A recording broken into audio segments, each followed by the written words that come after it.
Morning, morning, morning. Morning, Roxanne. Pauline Buckmeyer, all the way from Florida. Morning to you.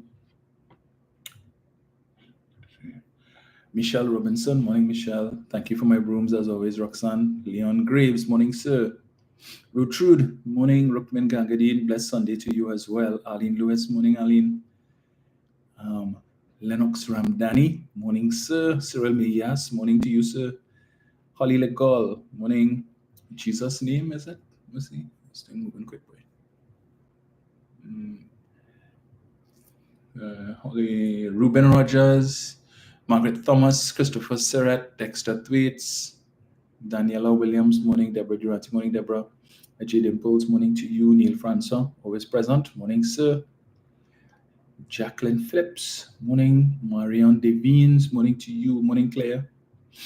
Anna Sisneth, Arthur Lucian James, morning. Wazid, morning to you. Carol Boyce John, 1, 2, 3, morning. Andy is locked on and expectant.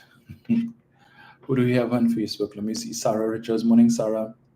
Diane Charles, morning to you. Harold Lee, morning, sir. Rudolph Barnett, good day to you, sir. Deborah as well. Christopher Surratt. Stephen Martell, morning to you, sir. Gemma White Isaac, morning, Gemma. Jennifer Dorset, morning to you. Leno Ayers, morning. Jennifer Ferron, morning. Patricia Lazare, morning. Dexter James, morning to you, sir. Let the facts be told, yes. Indeed. Let me see this thing. Get back to that. So, where did I save this? Donna Walcott, morning, Donna. Mindful Consumer, Constance Abigail Hercules, morning. Denise Reed, Angela Kati, morning. Clinton Edwards, morning to you. Ruth Fronten, morning, Ruth. Gail Rambley, morning. I'm seeing, where's Carol Myers? Eva Smith Spivey, morning.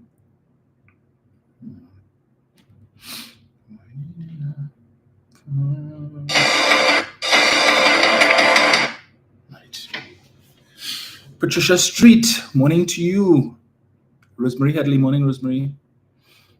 Deborah Edgehill, morning. Morning, Angie. Morning to Angie St. Paul. Right, let me turn this thing on here. Yes, Clinton, I am having a good day. I finally got time this week, for the first time this week, to run to the gym. So that was good. Hopefully I'll be able to do so a little more now that classes are on recess. So I don't start back lecturing until January. So at least my Friday mornings are now free. Nadia Lewis Dixon. Hi, Nadia. Alison Boyce. Sharon Williams. Stephen says rain in Port of Spain. We had some rain up on this side just now. All that rain in Diego Martin yesterday. Wow. And we need it.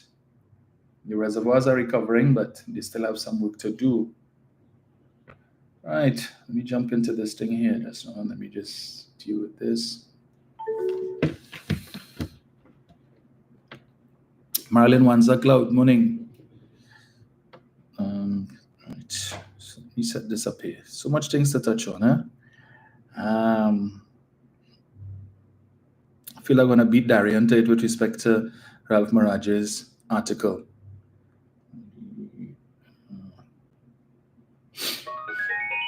Petal Williams, Jonathan Carr, morning. Morning, Moo. So let's start with this.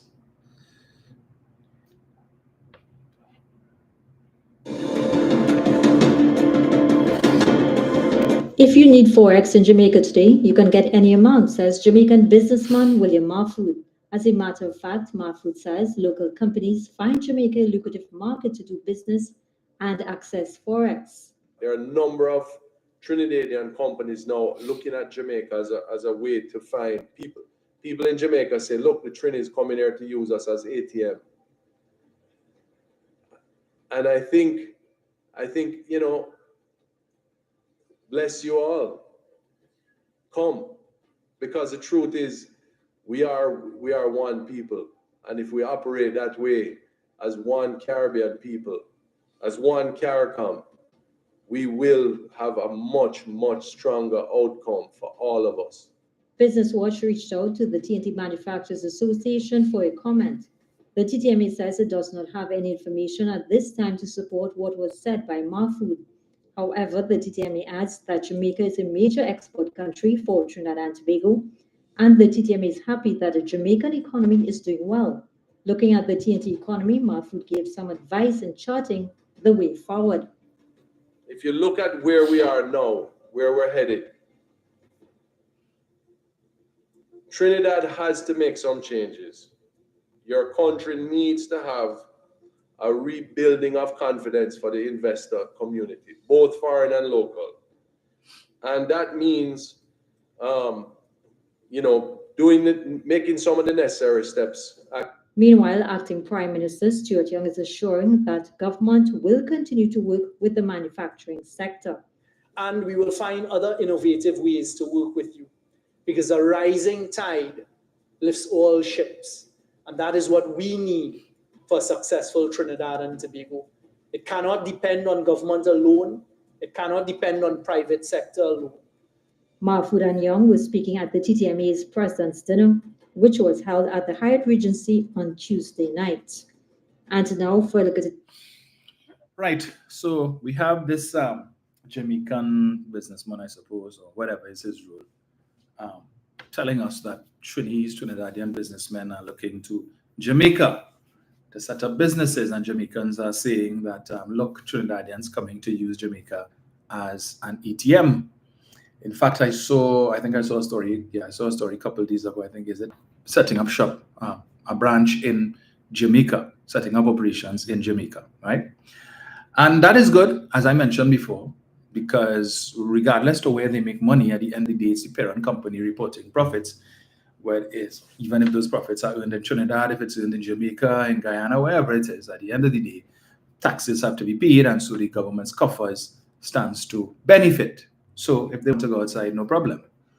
But I speak to the issue of Jamaica in particular because these very same businessmen who are looking to set up businesses in Jamaica, I think I may have read sometime where Mr. Derek Chin, who is the owner of Dachin Enterprises and of Movie Town fame, who it is reported was owing the government close to $100 million in back taxes, would have made mention of looking at Jamaica to set up some business operations there as well. Notwithstanding, taxes are owed to the government of Trinidad and Tobago. And these same businessmen who are looking to go to Jamaica to set up businesses are the same businessmen who complaining about crime in Trinidad. That crime is affecting their businesses, crime is affecting the economy, and crime is driving away investment dollars because nobody don't want to come and invest in Trinidad and Tobago because of the state of the crime and how much money they have to be spending on security and to hire security and all of this, and how many business owners have closed up shop and have migrated and so on because of the crime situation in Trinidad. But yet still you are looking to go to Jamaica to set up businesses. Jamaica, where the murder rate is about twice that of Trinidad. Jamaica records over 1,000 murders every year and has been recording those levels for the past decade. In fact, they just crossed the 1,000 murder mark for this year, a little under where they were last year. But last year, they recorded 1,398 murders, 1,393 murders. And in 2022, they recorded 1,511 murders, right? Gang violence is at an all-time high in Jamaica. And practically, it seems every Monday morning, the government of Jamaica has to implement a state of emergency in some parish or the other to treat with an upsurge in crime, right? And violence and murder and stuff in that particular parish. But yet still, they have no problems running to Jamaica, whose crime situation is worse than ours. So apparently, crime isn't driving investment dollars away from Jamaica. Crime isn't impacting business in Jamaica. Crime isn't impacting the economy in Jamaica. Crime isn't affecting tourism in Jamaica, but it's affecting all of these things in Trinidad, right?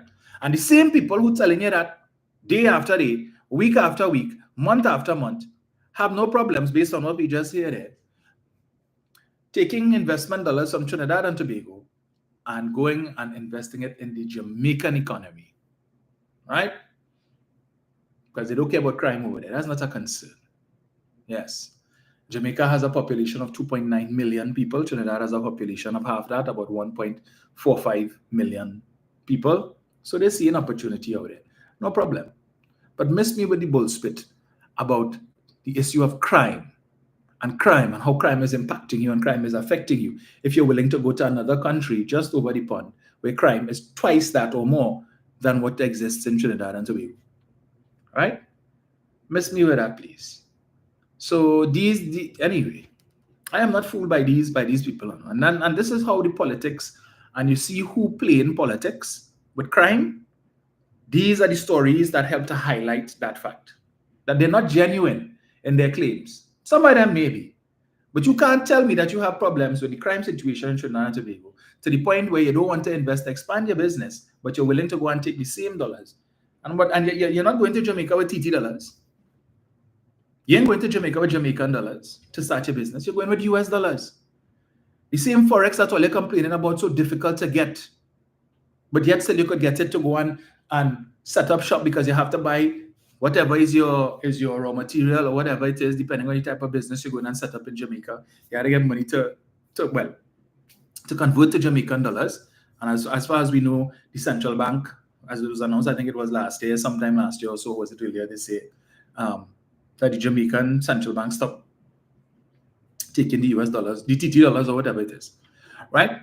So you need Forex. Where are you getting it from? Where are you getting it from?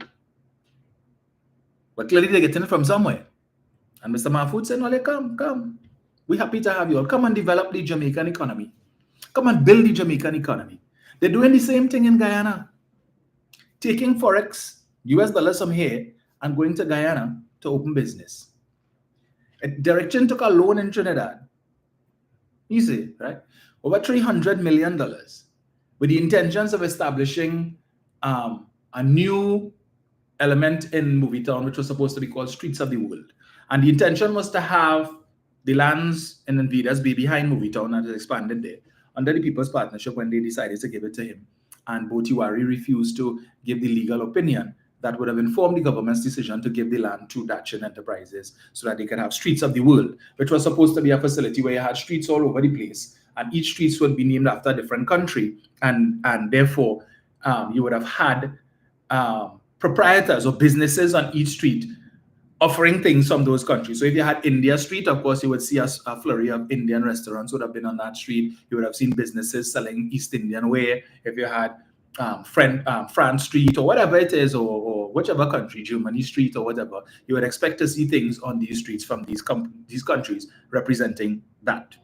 That didn't happen because there was an issue with the issuance of the land. The Joint Consultative Association and whoever else contested the decision by the government to give the land to Mr. Chin. It went to court. They filed for freedom of information request. Botiwari, who was at the time the Minister of Trade, refused to give the information, even though the court instructed them to do so. Mr. Tiwari dug in his heels and he said that is proprietary information because this was a legal opinion from senior counsel that was sought by the ministry and therefore is not public, and he refused. In contravention of a court order, he refused to release the information, right? And that fell by the wayside. And eventually Mr. Chin got fed up and he took his money and went to his homeland of Guyana and he opened Movietown there.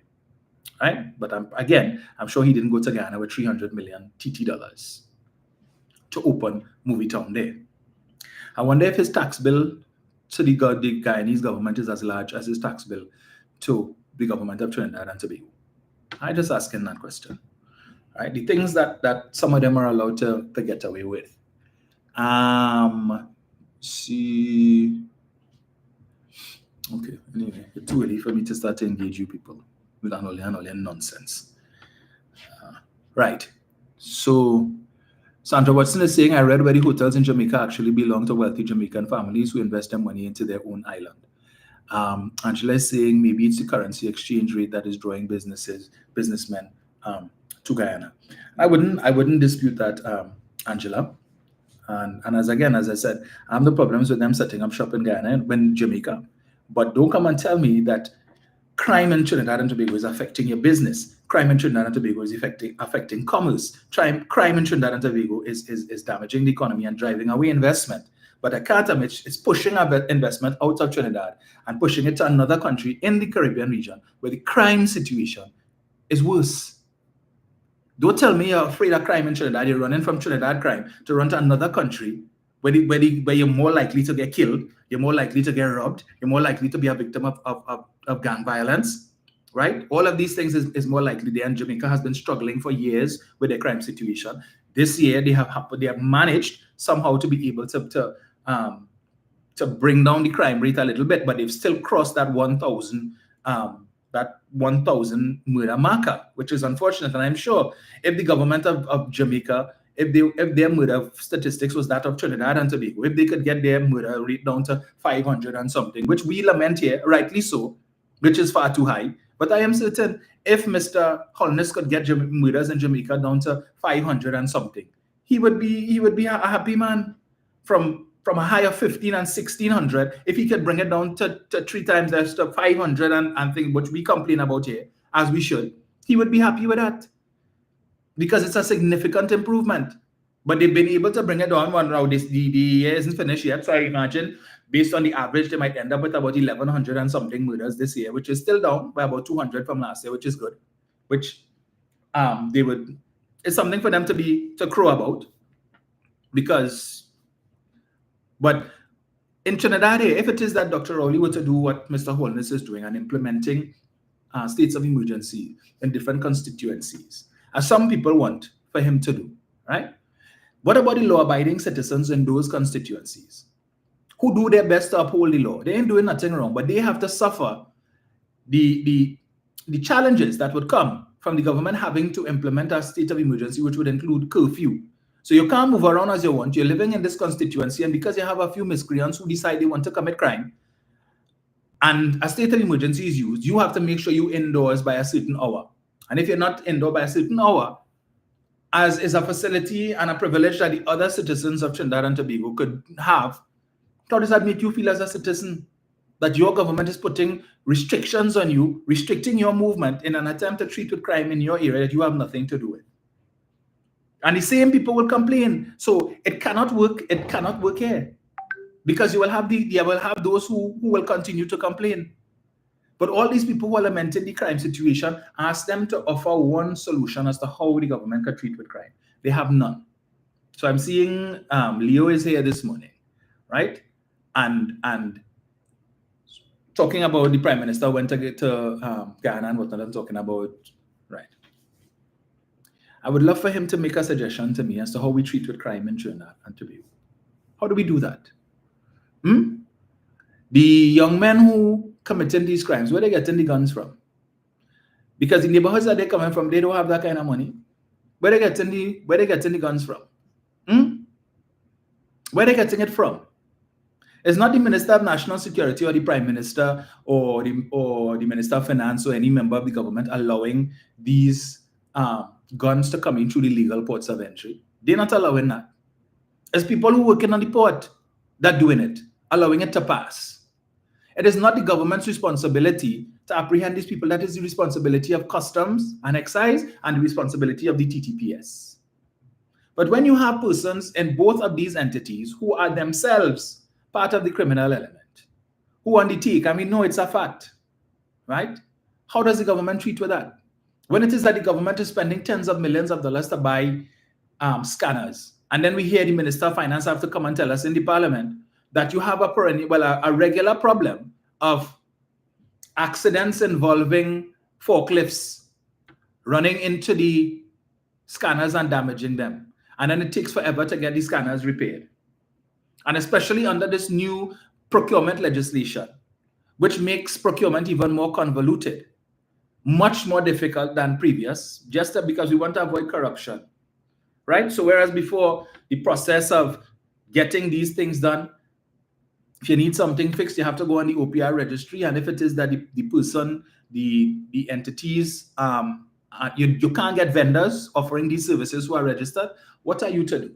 In fact, I see now the Office of the Procurement Regulator has now taken to putting advertisements in the newspaper calling on different types of businesses to please come and register, sign up and register on the OPR registry. You see where it has reached? That the Office of the Procurement Regulator is basically spending taxpayers' money to put advertisements in the newspapers and on social media, begging business people, "Well, you come and register now. Please, we begging all you. Come and register now because we have a shortage of this type of business and we have a shortage of this type of business." So that when state enterprises want to engage the services of these types of businesses, they're having problems because when they go on the registry and if they're looking for somebody who does this particular type of work, they realize that only have one vendor on the registry who doing that work. So they cannot solicit bids from multiple vendors because these multiple vendors are not registered. And they tell them, they say, "But we're not accustomed doing any sort of work with the government anyway. So what's the point of us going to register? We don't really bid for no government work." What used to happen in the past is that the state enterprise would have reached out to these people and put out an open tender and invite them to make a bid. Right? But now that you all have, the process has become convoluted where the businesses have to go and take time to go on the OPR registry and register and all of that to get pre-qualified and all this sort of thing. Somebody say, "See, we have time for that. To get what? A little lousy, measly government contract? Forget that."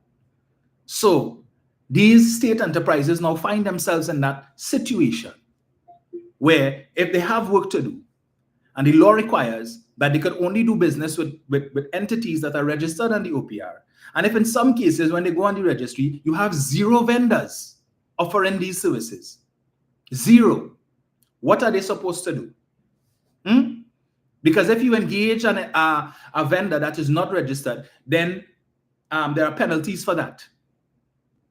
So what is the state enterprise? Sit down and twiddle their thumbs and hope and wait that people will respond to the OPR advertisement begging people to come and register?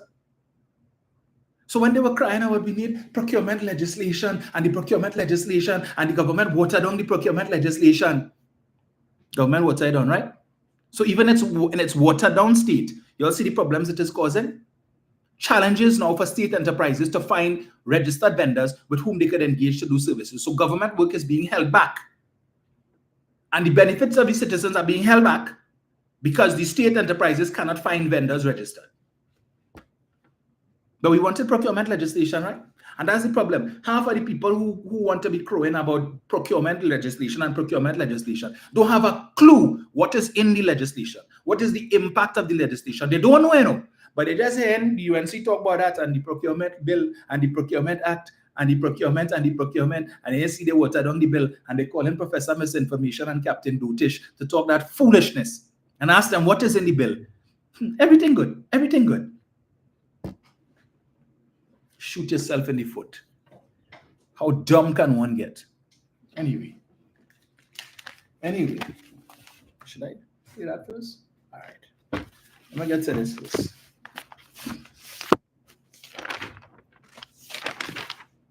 Where is it?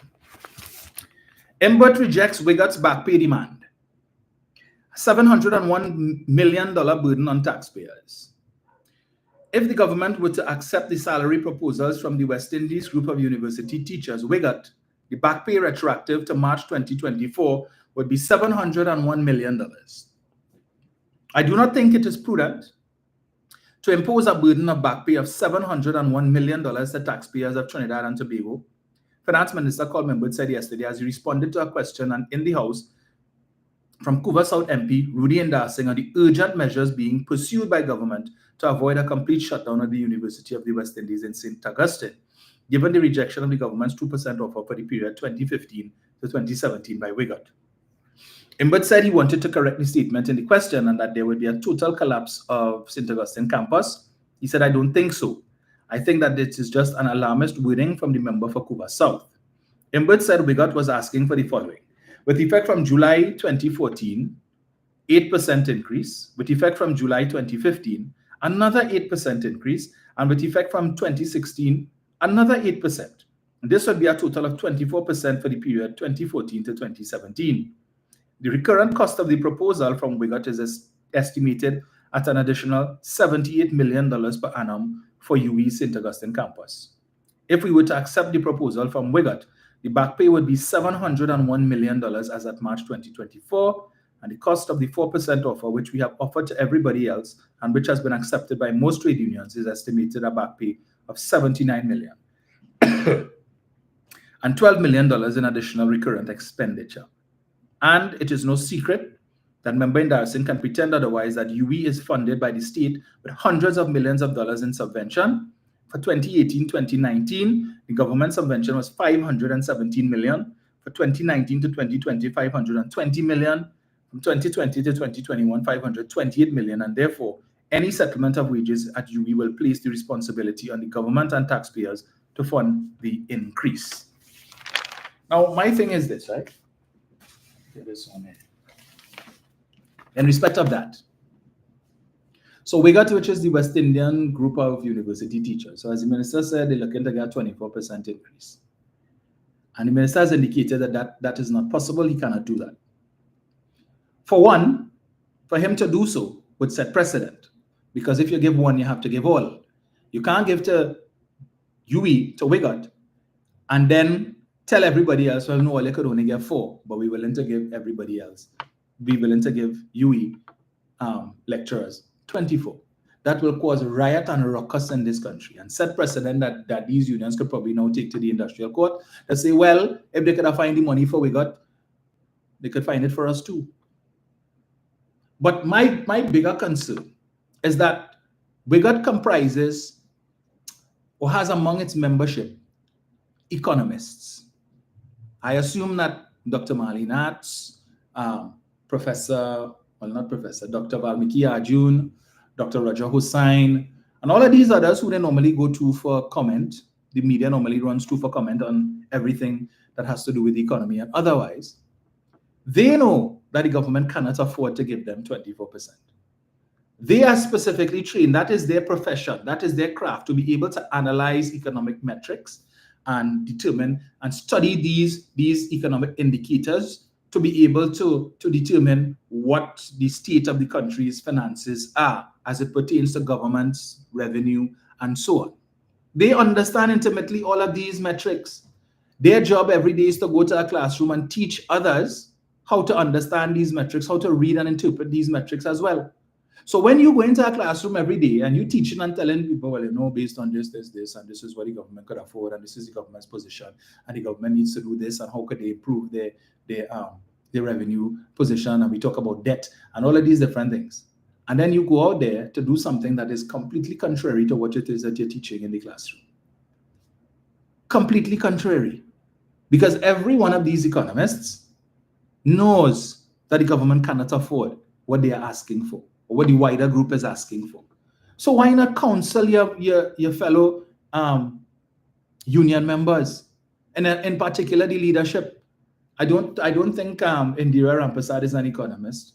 I think her specialty is in political science or something like that, right? But nevertheless, I think she is the head of the union. And I am concerned that Wigot, the wider union, is allowing people like Indira Rampersad to use the union to play political football, to play fast with foolishness. Because that is exactly what it is. They know. She knows too. I think she has a bit of common sense to understand these economic metrics. And she knows the government cannot afford. So that when Minister Imbud says we could only afford 4%, she knows that is true. In fact, they all do. So why are you still coming to ask the government to give you something that you know is impossible, even if Minister Imbud wanted to, even if he was inclined to give it to you? He simply cannot do it. He does not have the economic space to be able to do it. And by him acquiescing to your request creates a scenario where he's now going to have to find similar amounts to give to everybody else who is demanding same. Those who are yet to accept the 4%, like the PSC, that want to drag this thing out till thy kingdom come. Come on now, man. You teaching your students, look, well, if we study this and if we look at that and that and that, we can see, well, yes, the government's revenue position really is in a strain. When we look at the budget and all of that, and we look at the Auditor General's report, and we see where governments and the Central Bank Economic Bulletin, all of these documents that they study, they sit down and read through pages and pages and pages of research. So they know. So what is Ollie really trying to accomplish? We know, right? Solidarity within the labor movement. That's what it is. All are we going to gang up on the government? Even though we know it's not going to bear any fruit in terms of the government relenting and paying us what we're asking. But at the end of the day, we will help the other side because the other side saying, you know what, put us back in office and we will give you 10%. Why 10? Why not another 14? What is the big disparity or difference between if you give them 10 and 14? That extra 4% will make a difference. It will break the government. How come nobody asking Pasad Bisesa why she's saying she would give them 10% and not offering another 14? Where is the media? Right? Where are those who always want to interrogate members of the government? Why are they not asking Pasad Bisesa, okay, what were the metrics that you used to arrive at this 10%? What? So you just woke up, you had a dream, and you see 10, and you decide, okay, we're working with 10. The only other entity that I heard talking about 24% was Roger. Some time ago, when he told the government 4% will not cut it, 5% will not cut it, and he started counting all the way up to 24. So he reached 23. He said 23% won't cut it. 24%, all right, we can start to have a conversation from there. From 24, go up. We can have a conversation from there. Knowing full well that the government cannot do that. But all these people who supporting these so-called men and women of letters, right? To vote for who? To vote for who? I want to let you listen to this. So let me get this here. Listen to this, right? And this is the challenge that I have. We have two options basically, PNM and UNC, come 2025. Anybody else who think they have a chance, well, they're as delusional as they come. You have no chance. Unless you decide to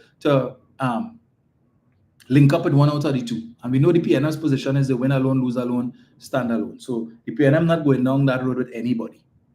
If you want to vote for the party, that's about it. But there will be no accommodation, no alliance, no nothing. The UNC, on the other hand, they open to that. How that is going to work, I don't know. Because you had the leader of the opposition just a couple of weeks ago at one of the meetings that they had their, what is called, the town hall in San Fernando, probably sometime last week. And she's telling the audience, we should know, which was supposed to be last weekend, we will know by this weekend if elections will be held on December the 16th. So I look out for an announcement coming this weekend, right?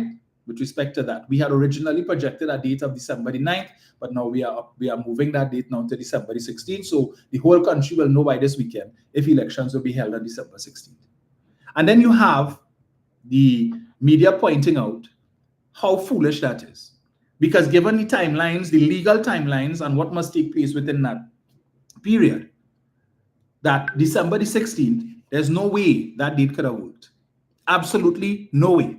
But this is somebody who has been in politics for some 3 decades, former prime minister, and she don't understand that. She come to tell you all, tell the country, look out for an election announcement last weekend. Well, it's gone. Any further updates, Mrs. Pasad Bisesa? You have a new date in mind? Shall I go and put back your hand in the bag and shake it up a little bit and pull a new date? Let me see. Right. January the 14th. Okay. That's how you do it? But you know what? You shouldn't have had need, Mrs. Pasad Bisesa, to guess the election date. You know why? Because one of the promises that you made in 2010, in the 2010 election campaign, was that you put you in office and you will pass laws to establish fixed dates for election. So you see, like how in the United States of America, the election is held every 4 years on the first Tuesday in November. We should have had something similar here because that is what you promised. Your government promised that. Fixed election dates, term limits for prime minister, so you serve 2 terms and you're gone. You can't be there forever and ever. Amen. Recall legislation that if your MP playing up in their monthly salary, you could recall them. In the middle of the term, anytime, once you could get the requisite number of signatures of constituents, bona fide constituents, you could recall this MP and force a by-election to have this MP replaced by somebody who is more worthy. We got none of that. No fixed dates for election, so you still have to be guessing now, playing pick-up and No term limits for prime minister, no recall legislation. None of that. But you know what we got? You wanted to bring runoff. Runoff, which you didn't talk about. You wanted to bring that. You come and you change the local government process for or electing older men. You play with that so that you would be able to get older men. The UNC would be able to get older men in P&M stronghold corporations where you have no representation before. So you went and you gerrymandered the thing. That you bring. You didn't talk about that in 2010, you know, but you found time for that. But the other things, fixed dates for election, term limits of prime minister, and recall legislation, we didn't have time for that. 5 years, 3 months, and 14 days. But I want to play this as, again, sounding a warning for the government to highlight what it is I said a couple of days ago. So let's bet in for the camera. You could bet how much time does this government have to do to us and bend us over for us to wake up? How much time? Check me. Bend for the camera. Because this government bending me over. It bending me over.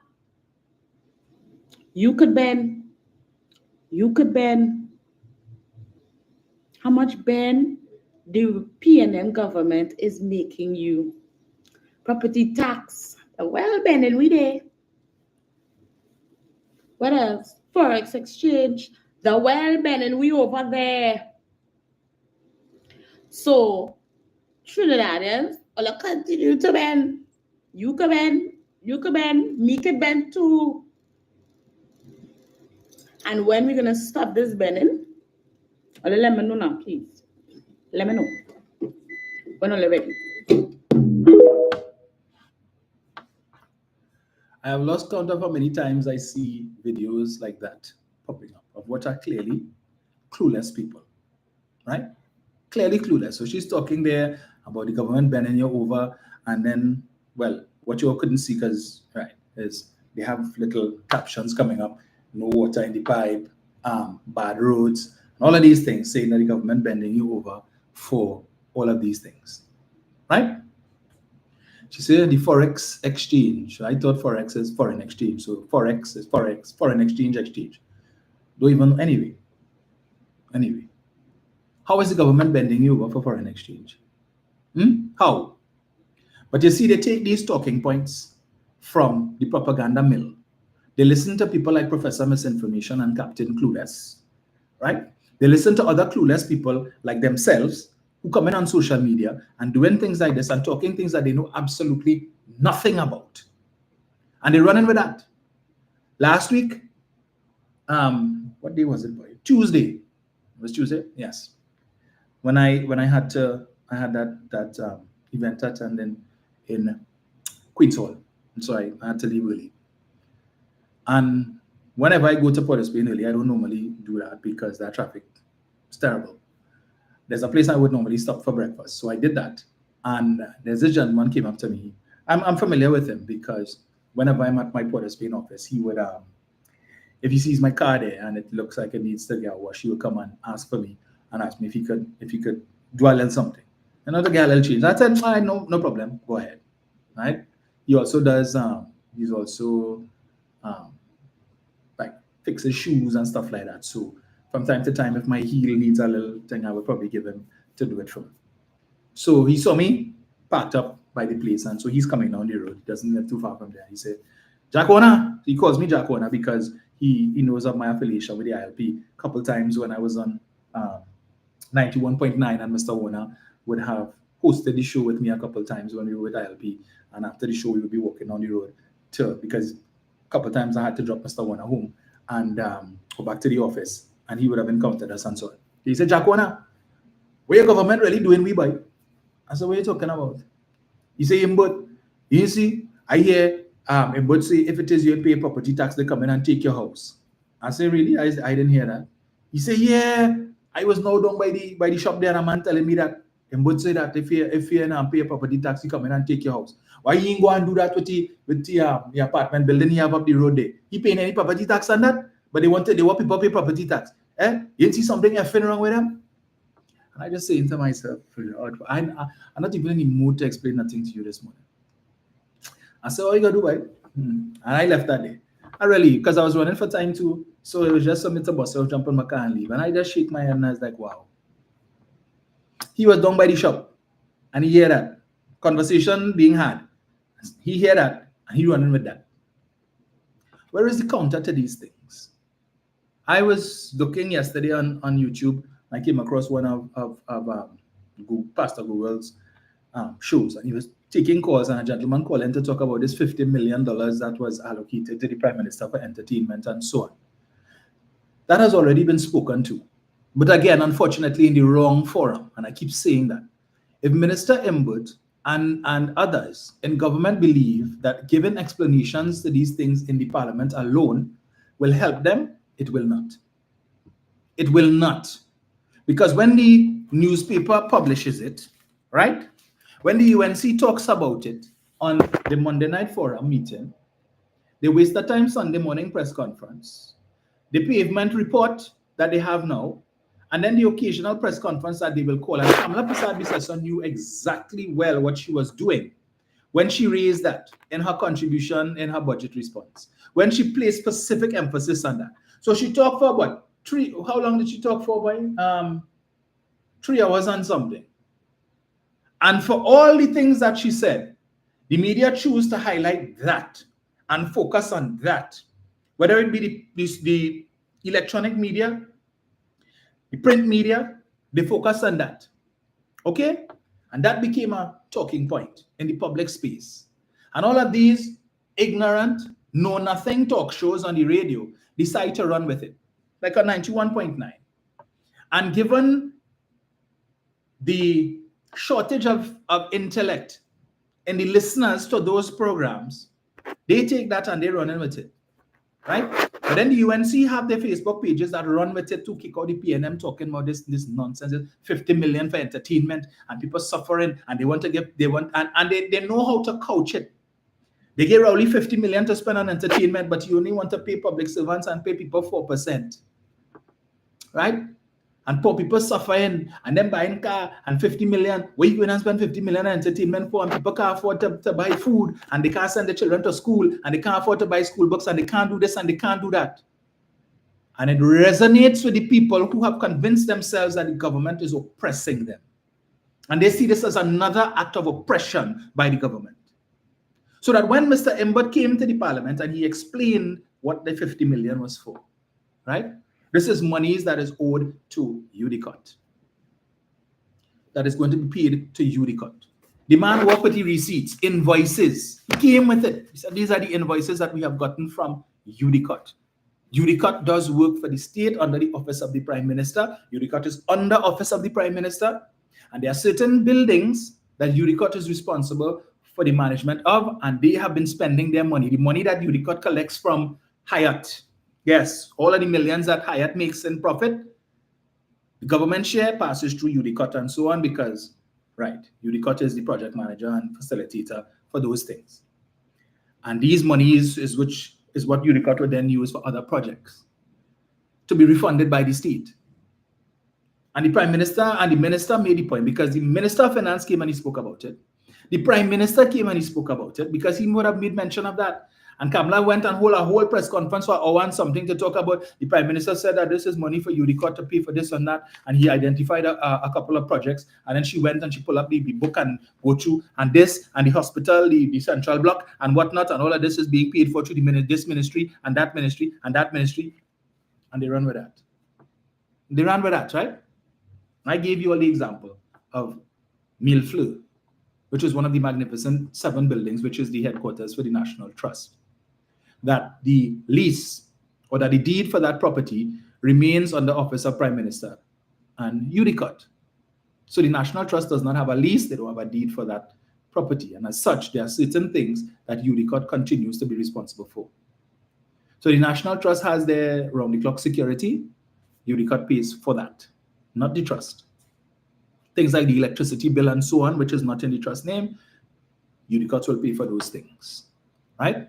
So there are certain bills, but all of these things, the Udicot really, the government should be paying for that, but Udicot will pay for it and then they will seek reimbursement, which is what has happened here. And the Prime Minister would have spoken to that since what, 2018 or so, they've been owing Udicot millions of dollars. Stallmeyer's Castle, just like Millefleur, also falls under Udicot. They have expenses too, maintenance costs and these different things, which Udicot will pick up the cost for, and then they will seek reimbursement. The Prime Minister explained all of that. You think Captain Misinformation and Professor Clueless, or Professor Misinformation and Captain Clueless don't know that? They know that, but they will never go on their show and talk that. You know why? Because the audience don't want to hear that. The audience is not interested in the truth. And since they are obviously on somebody's payroll, they're not going to come there and talk truth. They will raise a topic and allow the audience to come and talk with gear abandon about all kind of propaganda and old talk. And then those who don't call in, but who listening and hearing, and you know what they're hearing? People calling and adding to the propaganda, but there's a shortage of people calling to share the truth. Because when you call to share the truth, they want to ridicule you and tell you you're coming here with chupid talk and dotish talk and whatnot. So people who know the truth are discouraged from calling. And so the listeners, sometimes 200-300 people listening on Facebook, and then you have YouTube, probably another 200-300 listening. So at any one given time, and that's Facebook and YouTube, and we don't know how many people listening on the radio, hearing all this lies, propaganda, and running with that just like my partner. Just like my partner who heard what he heard by the shop, the wrong shop. And in the absence of truth, in the same quantity that you're getting the propaganda, people running with that. Because I have not heard the alternative. And so that is why this lady could come and talk about the government bending me over. And all the things that they're bending you over with. Property tax, she said they're bending me over with that too. How they bending you over with property tax? How? She don't even look like she owns a property. I could be wrong. She doesn't look like she owns any property. We're talking about the bending you over with property tax. Why do you think there were such long lines outside Board of Inland Revenue on Ajax Street and the office in Tunapuna and wherever else persons had to go to pay property tax? You know why? Because all this scaremongering that the UNC was doing over property tax, it will kill you, and if you don't pay your property tax and all kind of thing, they'll come and take your property, and it's going to be you had to pay so much money, and they're done suffering already, and they want to oppress the and then people get their property tax notices and they see, but wait now, $630 something for the year. They do quick maths, so that's about $50 something, $51, $52, $53 for the year, a month. That is all. When it was 3% and it was 900 and something, and they do the maths again. But wait, that's about $80 a month. But I thought this thing would have been more. Let me go and pay my property tax, and then the government revised it down to 2%, and a whole 1-2 drop off, and 900 and something dollars became 600 and something dollars, $50 something a month, and it's really. I've spoken to persons like that. I was talking to a lady the other day. She said, when I see that. She said, but I thought the way they was talking about this thing that I would have to pay about $4,000 or $5,000. Me, I know it's $600 and something I had to pay. She said, well, you know, I went and paid one time. And one time she went and paid. Half hour later, complaining about spending $650 something a year on property tax, right?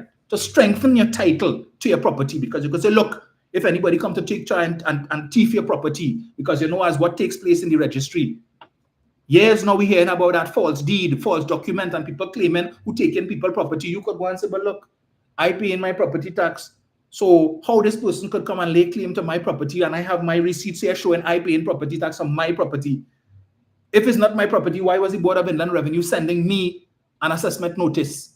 And this other person you come in to tell me saying that my property is theirs because you don't know what's taking place in the registry? And these things are happening. How many people we've seen and heard talk about that property stolen from under them and they don't even know it? But you have your property tax receipt to show that it's you the government was sending the assessment to and you were paying it.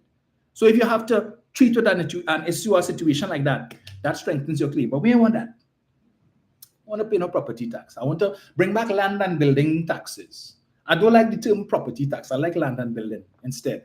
But land and building tax, you're paying 7%. Property tax, you're paying 2% on the annual rental value. But you know, with the fully done, less is more. So 7 is less than 2. But that's what they want. Bring back the old land. But I would bring it back. And operate with the new role, with the new property valuations, and let them pay 7 instead of 2. But some earlier, $650 something you're complaining about, but you're spending more money than that every month to buy KFC, right? 2-3 times for the week, you refuse to cook. Lunchtime, the box are dead, and they have it on their hands, so, and see them walking on the road with the box are dead. Think to get them cholesterol and heart attack, right? But every lunchtime, yeah, you're going to buy lunch? Where you going? I'm going to buy KFC. Bring a boss deal for me now. 2, 3, 4 times a week. You're spending more than $653 for the month and thing to kill you. But you find that is too much to spend for the year to strengthen title on your property. Courts had Black Friday sale on Friday. Friday evening, night, I'm driving home. Almost 8 o'clock. Courts closed at 8 o'clock. Traffic. And I tell him, I said, well, what the hell causing this traffic at this hour? About 7:30 to 8. I had them do, what is this? It's like if it is 4 o'clock in the afternoon. I said, but this is crazy. Only to reach by Courts Megastore. And there's a line of cars from Solo all the way up to DHL. Right? From Solo all the way up to DHL outside. Courts Megastore car park full. That whole street, all in the back by Barataria, when I look in, you see a whole line of cars. So I saw people were parked up all on the side street too by the police station in the back there to walk to Courts Megastore so they could go and participate and partake of the Black Friday sale. But they don't have money. They're suffering, they're eating grass, the government oppressing them and bending them over. They can't afford to pay this. No, we can't afford no increase in the electricity bills. But I could afford to go and stand. If you see the long line of people, a whole set of them, in front the door, waiting for the door to open to let people out so they could let 2 or 3 other persons in. So everybody converged there, and along the wall, almost to the end of the building, long line of people waiting and more people coming out of the car, walking to go to courts for Black Friday sale. Whole day. Whole day, from the time courts open. Same thing in courts in South and several other branches around the country. I'm not telling people how to spend their money, You're entitled to do so. But when you're coming to complain that you can't afford the basics, you can't afford food, you can't afford to pay bills, you're living paycheck to paycheck and you're suffering, and how much more the government want. But say, hey, we have money. How you feel courts purchase those things? $30? Pesos? You want to know where the Forex going? All those things that you all would have purchased over the last couple of days, because yesterday morning I was heading down to Port of Spain too, and it's the same thing. Long lines, car park full, if you see people. But she talking about Forex, and they're bending you over with the Forex. It's foreign exchange that courts use them to buy. So all those things that you all purchased has to be replenished for Christmas. Yeah? And for the rest of the year.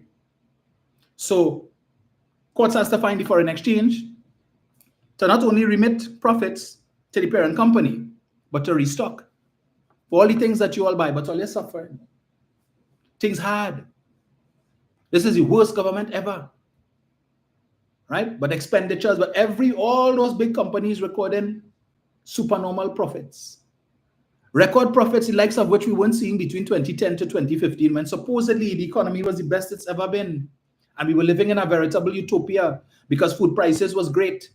And we didn't have inflation between 2010 to 2015. No, you all weren't eating grass. You all were eating kale and romaine lettuce and iceberg lettuce. And that's the only grass you all were eating. Mushrooms. It wasn't eating the normal grass on the ground outside, as this government has you doing. No. But yet still, the UNC between 2010 to 2015, the People's Partnership boasting they removed VAT off of 7,000 food items. Ask any one of them, what were the 7,000 food items? They can't tell you. Or whenever Leo could tell us what the 7,000 food items. Or Mr. Winston Bachelor, you could tell us what the 7,000 food items were? No, you can't. And there's a whole newspaper article that speaks to the fact that that was a waste of time. In fact, it worked against the citizens. Let's go and Google it. VAT on food flops. Pull that up. It's a Guardian article and read it and see where it is that the prices, instead of going down, instead of citizens benefiting, price gougers took advantage of that and the prices went up to above what it was prior to the removal of VAT. And when it was brought to the attention of the minister, he said, well, if that is so, that is very unfortunate. Vasant Bharat said that. Most unfortunate. But there is nothing else the government could do. Our hands are tied. But they would have you believe today that what they couldn't do, the PNM could do. Same system of governance, you know. But they could do nothing more to bring down the price of food other than to remove that. But they want to convince you and convince the wider population that the PNM could do it.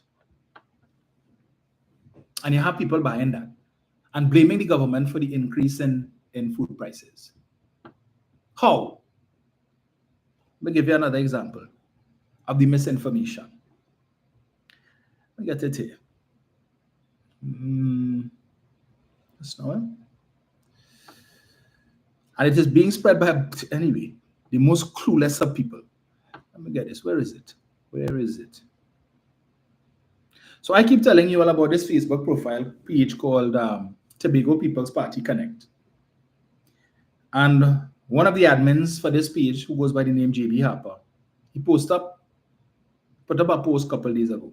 Here's what it reads. So it gives you a diagram, a schematic, and so on of what appears to be an explanation of a oil refinery and so on. When you have a proven foreign exchange generator, but your government continues to lie to the people by telling them it's best to import rather than to refine crude oil, right? And they give you the little schematic there. Let me see if I get it just now. 1 second. So this is what I'm looking at, right? This is what they post. So you can see it, right? So I asked them one question. How was the refinery earning foreign exchange? It's been 2 days. I'm still waiting for an answer.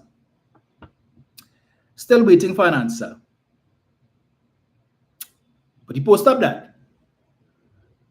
Could not give me an answer for it, right? As to how the refinery was earning foreign exchange. But they're all over the place telling you the refinery was a net earner of foreign exchange. What does that mean? They don't have a clue. But you know what? They're regurgitating talking points that they're hearing from so-called men and women of letters. So they're listening to people like Arnold Roberts. He's not of letters. He has no letter, right? But for some reason, they seem to respect him and what he says, even though he's a blatant liar, as I've shown on many an occasion. But they're listening to he doing a live every morning, doubles and coffee, PNM, PNM, PNM, PNM, PNM, PNM, Rowley, Stuart, small pin, Faris Al-Rawi, Colmimbud, PNM, PNM, PNM, Rowley, every day. That's all he's doing. And they're listening to him. And any other platform that he could get, they tuned into that. Where are the PNM platforms? Totally clueless. And you know what? This same Tobago People's Party page, which seems to be a mouthpiece for the TPP, because plenty of them in the THA, they are members of this group. So from time to time, you'll see people like Sutika and the rest of them commenting on some of these things. And I'd be happy when they comment so I could jam them, engage them directly, but for some reason, they don't like to respond. I taking you on frontally, you know. When you come with your stupidness and your propaganda, explain yourself. Can't answer. Still waiting 2 days later. I'm still waiting for him to tell me how the refinery used to earn forex. His first response was some picture with a man looking confused. I said, so in other words, you're trying to tell me you don't have a damn clue, but it's a talking point. And plenty of people out there talking that spit. But in the interest of time, let me deal with Ralph Maraj. As I say, I'm going to preempt Darian. Today's Express, another waste of my $5. Forgive me, I haven't had time yet to read Martin Daly, but just a cursory glance, to use Fali's word, tell me he's another one that needs to be addressed. Stop talking rubbish. That is the title of the headline. The Philippines, and you have the byline, the Philippines exported US 2.5 billion in coconuts and coconut products in 2021. Sri Lanka earned US 664.58 million in 2020. From doing what? Island nations like Jamaica and the Dominican Republic also earn significant foreign exchange. How? How? What do we earn? And this is my problem at Ralph Maraj. You like to throw these things out there, but will not explain. I, with my own 2 ears, Just this week, a couple days ago, I was listening to I-95.5 newscast where they carried a story with the Jamaican Prime Minister Andrew Holness, same Jamaica that he referenced there, talking about Jamaica's need to diversify the economy. And he made the point, diversification is not an overnight thing. He said diversification can't even happen over 10 years, but they have to start now. So while he wants to come and tell you that Jamaica diversified the economy, the Prime Minister of Jamaica is saying we need to diversify. So clearly, the Prime Minister of Jamaica, man who in charge, is at odds with what Ralph Maraj is saying. But let me go ahead. The foreign exchange crisis will not go away unless we develop new foreign revenue streams. But Prime Minister Dr. Keith Rowley and his Finance Minister Colin Mimbut did nothing on this critical matter for 10 years. Now they are pathetically trying to hide from their scandalous irresponsibility by claiming, as Rowley says, forex shortage is due to an increase over the years in the taste for foreign goods and for the use of online purchasing. That's a world of rubbish, says economist Mariano Brown, former minister in the Ministry of Finance. People agree. Brown also says Rowley and Mimbut must be making joke that they are controlling inflation through a fixed exchange rate. So he admits the government is controlling inflation, right? But that shouldn't be the primary motive. With the black market for forex, businesses are costing their goods to the higher rate of exchange. Unless you can supply the entire market at the official rate of exchange, says Brown, it is impossible to solve the inflation problem by controlling the exchange rate. Economists agree. The government should also listen to former minister and international banker Robert Lehunt. Look who he quoted. Look who Ralph Maraj quoted. In a lucid article in The Express, he points to our permanent disequilibrium between forex supply and demand, which the government has been attempting to fix with temporary solutions. You ever see, this is a walking contradiction, right? So he quoted, he just told you that Minister Mimbut and Dr. Rowley have done absolutely nothing. Have done absolutely nothing in the last 10 years with respect to treating with forex. But then he quotes here Robert Lehunt in saying that, let me read it again. So in a lucid article in The Express, he points to our permanent disequilibrium. So it's permanent. Okay, so he says it's a permanent disequilibrium.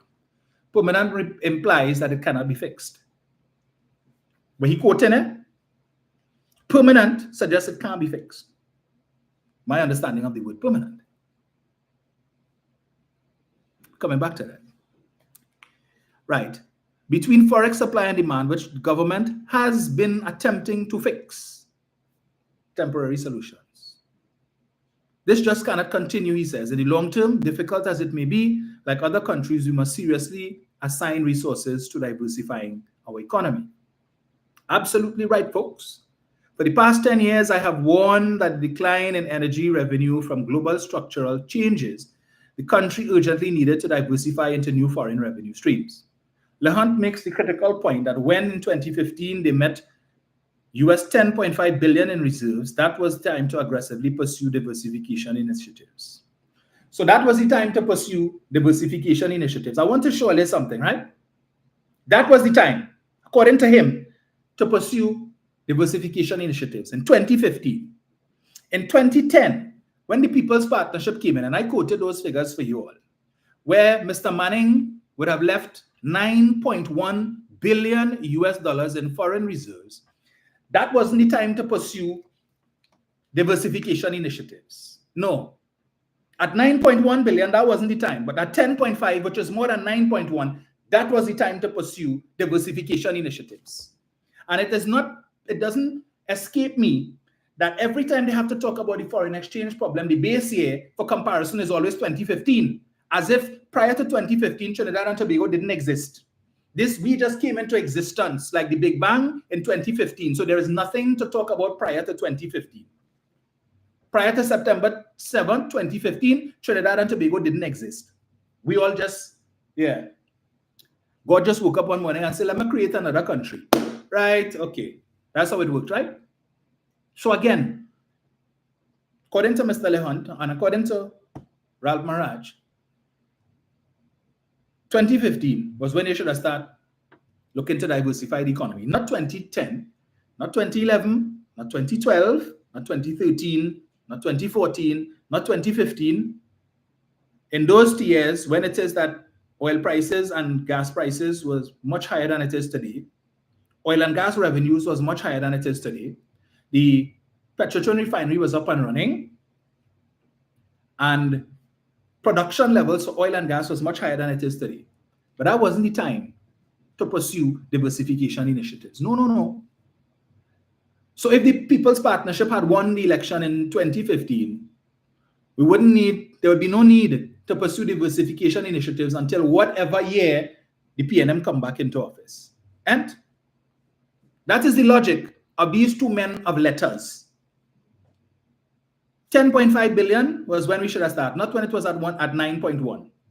9.1, which is closer to 0 than 10.5. But you should have started at 10.5 and not 9.1. All right. I continue.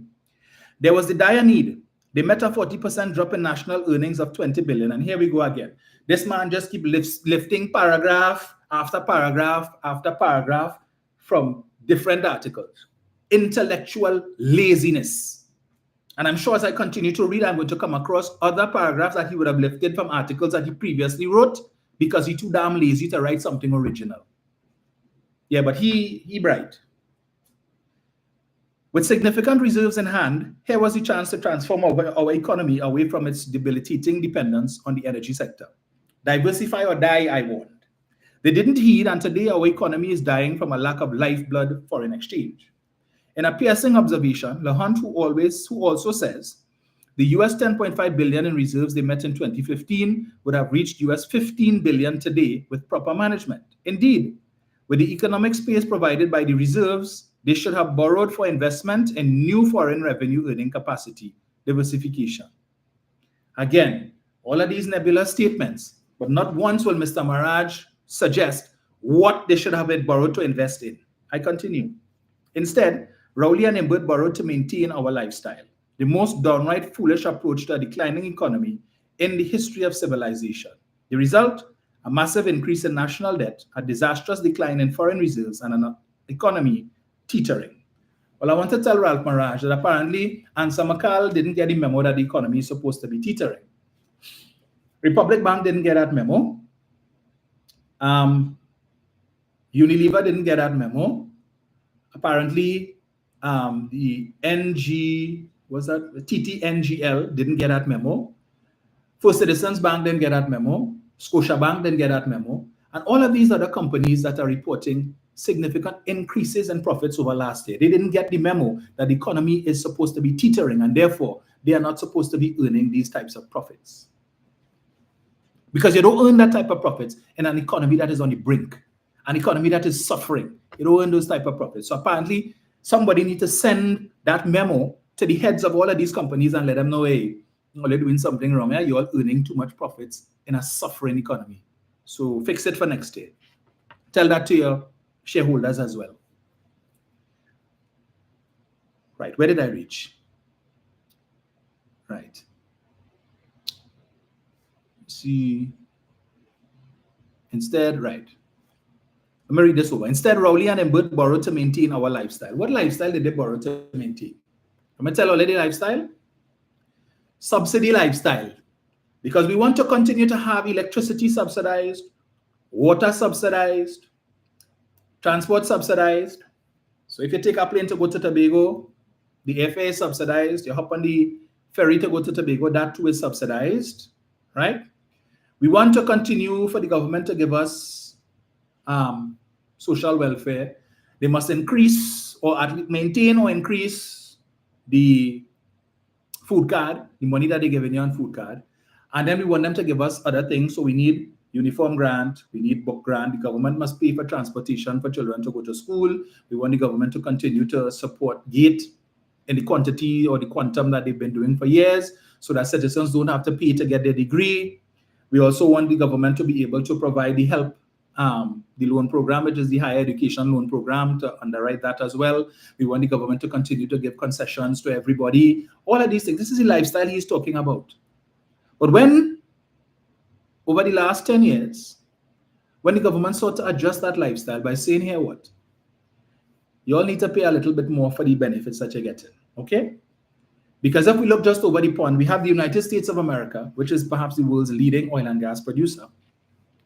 Their citizens do not benefit from any subsidies. There are no oil and gas subsidies, no fuel subsidies in the US. You pay whatever is the price at the refinery, whatever is the price the oil coming out from the ground, you will pay accordingly. So when price is high, the price will go up at the pumps. When price is low, you benefit at the pumps. But there will be no subsidies, right? What is the lifestyle we're talking about here? That if you bounce your toe or you get up in the morning and you get a little pain, I'm gonna go by the hospital. So you could go by the hospital, you could get checked out by the doctor. Doctor writes you a prescription. If he needs to ward you, he ward you for 2-3 days. You're getting 3 square meals every day, right? People taking care of you because you have nurse, everything. You need people to clean you, whatever it is, all of that. You need medication while you're there, you're getting that too. When you're leaving, they give you a prescription to go to the dispensary to get your prescription filled. And then if it's a chronic disease, you also get a paper to sign up for CDAP, so you could go to the private pharmacies and get your medication and the government will pay for it. All this is the lifestyle he's talking about, you know, that the government has to find the money to maintain, despite the fact that oil price, gas price gone down, production gone down, and the government's revenues have gone down. But the citizens expect there must be no impact, no downward change in how much you supply in these things. Okay? In the US, there's no universal healthcare. No universal healthcare. So you can't do what you do here. From the time you call the ambulance, the bills start to run. Right? You have to pay for the ambulance when you reach in the hospital. Any care that you get, you pay for that. So you're in the hospital and you're likely to dead from the stress you're getting, because every time they come and they give you an injection or they give you something, and for each day that passes that you're staying in the hospital, you're worrying how much the bill going to be. How are paying for this thing? Right? So there's the stress of wondering how you're paying for the hospital stay could kill you. You don't have that worry here. But the government has to find the bill to pay the doctors their salaries. Government has to find the bill to make sure they buy the medication. If it is that you have cancer, you go down to the St. James Center, whatever it is. Because of poor eating habits or a poor lifestyle in terms of what you're eating, no exercise and so on, your kidneys gone through, you need dialysis, the government had to pay for that too. Right? All these things. In the US, make sure you have your money. You have no health insurance? Hard luck. I continue. In a piercing, right. Just now, where is it? To save this nation, as Lehan says, we must now strategically focus on the long-term initiatives to move us to a different place in the next 10 years. In the next 10 years. Here we're talking? The next 10 years. If we don't, we are doomed, because the last 10 years have been scandalously squandered. And it took roughly 6 of those 10 years before he asked in 2021, wherewith what and how should we diversify our economy? After being in Parliament for almost 30 years, shame, as I asked then, hadn't studies on diversification already recommended financial services, printing and packaging, tourism, merchant marine, agro-processing, the creative industries, shipbuilding and repair? When Joseph Mandela came here, Joseph Mandela was the last US ambassador in Trinidad and Tobago under the Trump administration, right?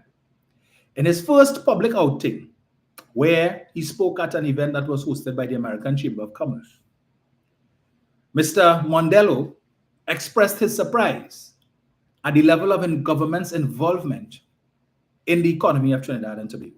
He said that don't exist in the United States. The majority of the economy is driven by private sector, right? So he says, there are very little entities that I could speak to or direct to assist you or to assist the economy of Trinidad and Tobago in the US, because government does not have significant involvement in the economy. But here it is that you have this big word man coming to tell you the government should have diversified, and let me call it out again. Right? Let me call it out again.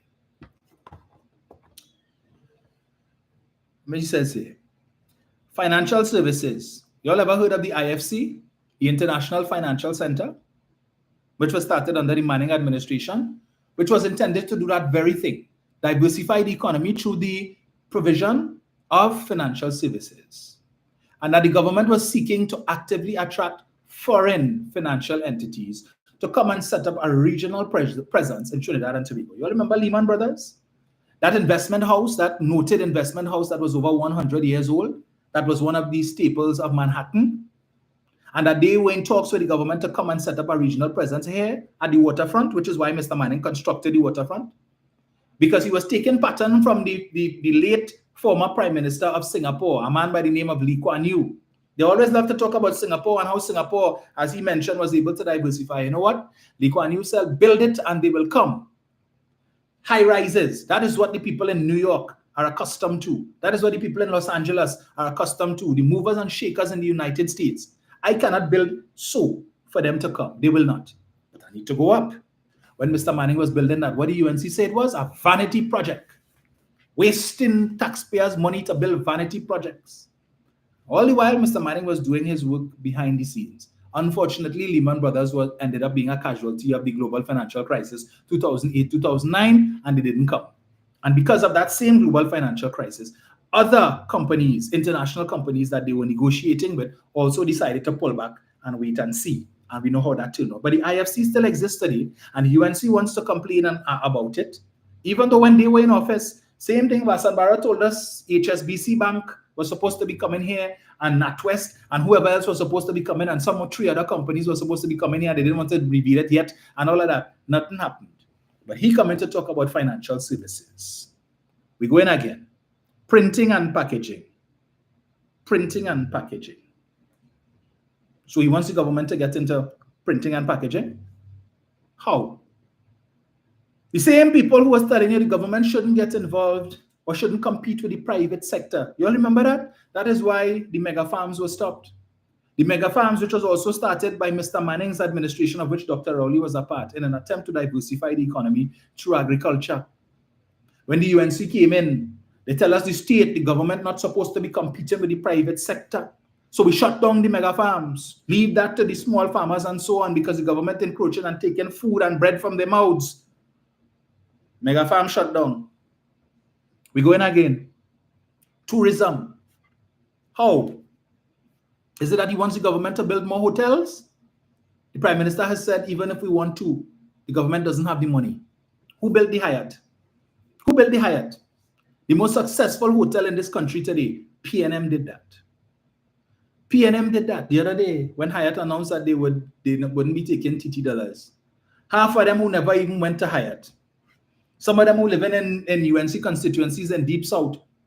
Even if you give them Waze, Google Maps, they can't find the Hyatt, but talking about, oh, they can do that, and we own that, and the people own that. You ever put a cent there? You ever went there for a drink? You know what the inside of the rooms in Hyatt look like? But he come in with this dotish talk about tourism. Let me tell him something about tourism, as I mentioned last week, Monday. The key to tourism is room stock. If you don't have proper rooms for people to stay in, they will not come. You want them to come and pitch a tent on Maracas Beach, Ralph? You want them to come and pitch tent down Macarib? Blanchy Shares? That's what we're doing? You're talking about tourism. The government's role and responsibility is to create an environment that is conducive to private sector investment. Keith Rowley, before he became Prime Minister, saw the benefits of sandals, and I'm fed up talk about sandals. That there was a desperate and dire need for Trinidad and Tobago to have at least one all-inclusive hotel, which we do not have, save and except for Coco Reef.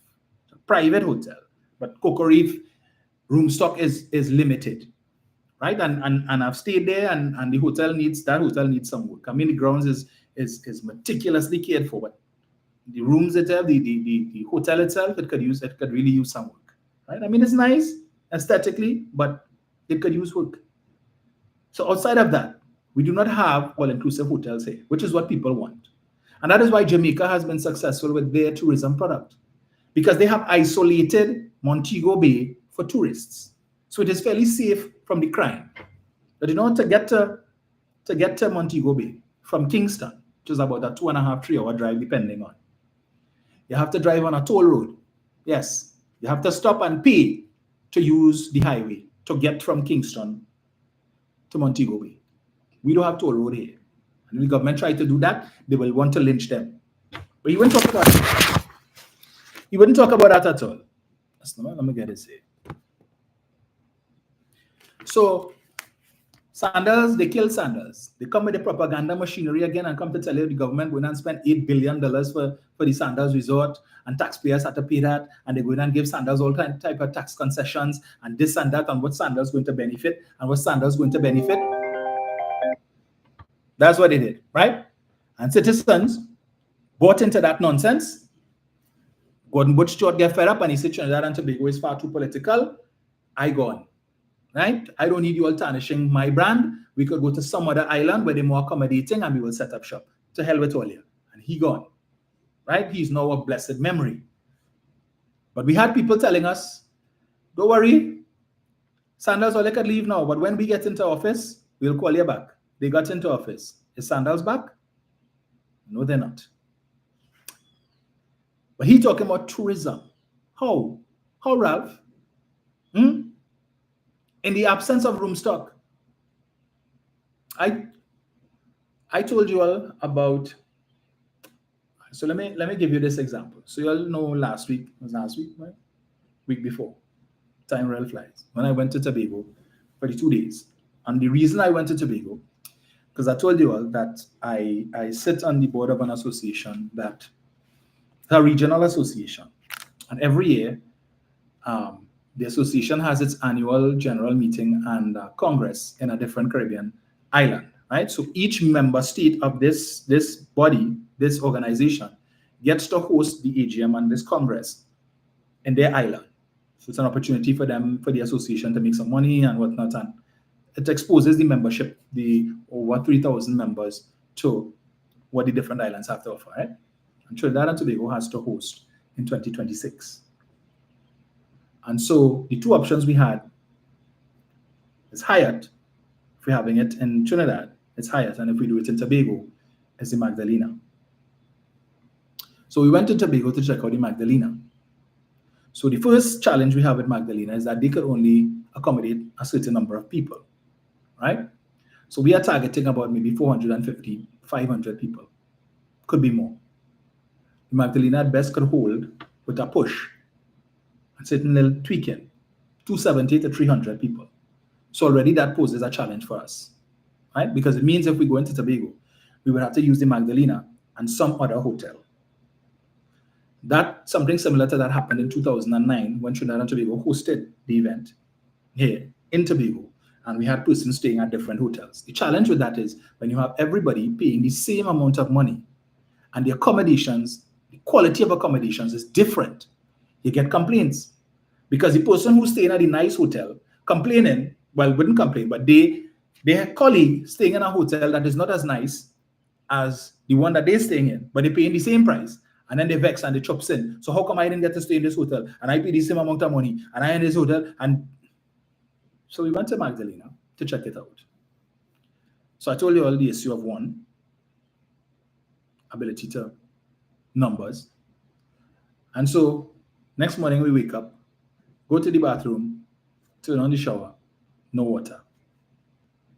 No water. Right? Now, there weren't that many people at the hotel.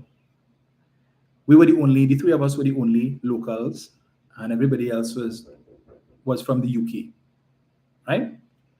I have about 20-something other people who were there from the UK, and that was it. When you look at the Magdalena, it needs work. That $56 million that the government has set aside, they probably need about double that. The hotel needs work. And coming on the heels of the hotel that we would have stayed in Dominica earlier this year, when the Congress was held there, and last year in Jamaica, obviously, and then next year, the conference is being held in Barbados at the Wyndham Hotel, Trinidad and Tobago has to come real good. They have to come real good.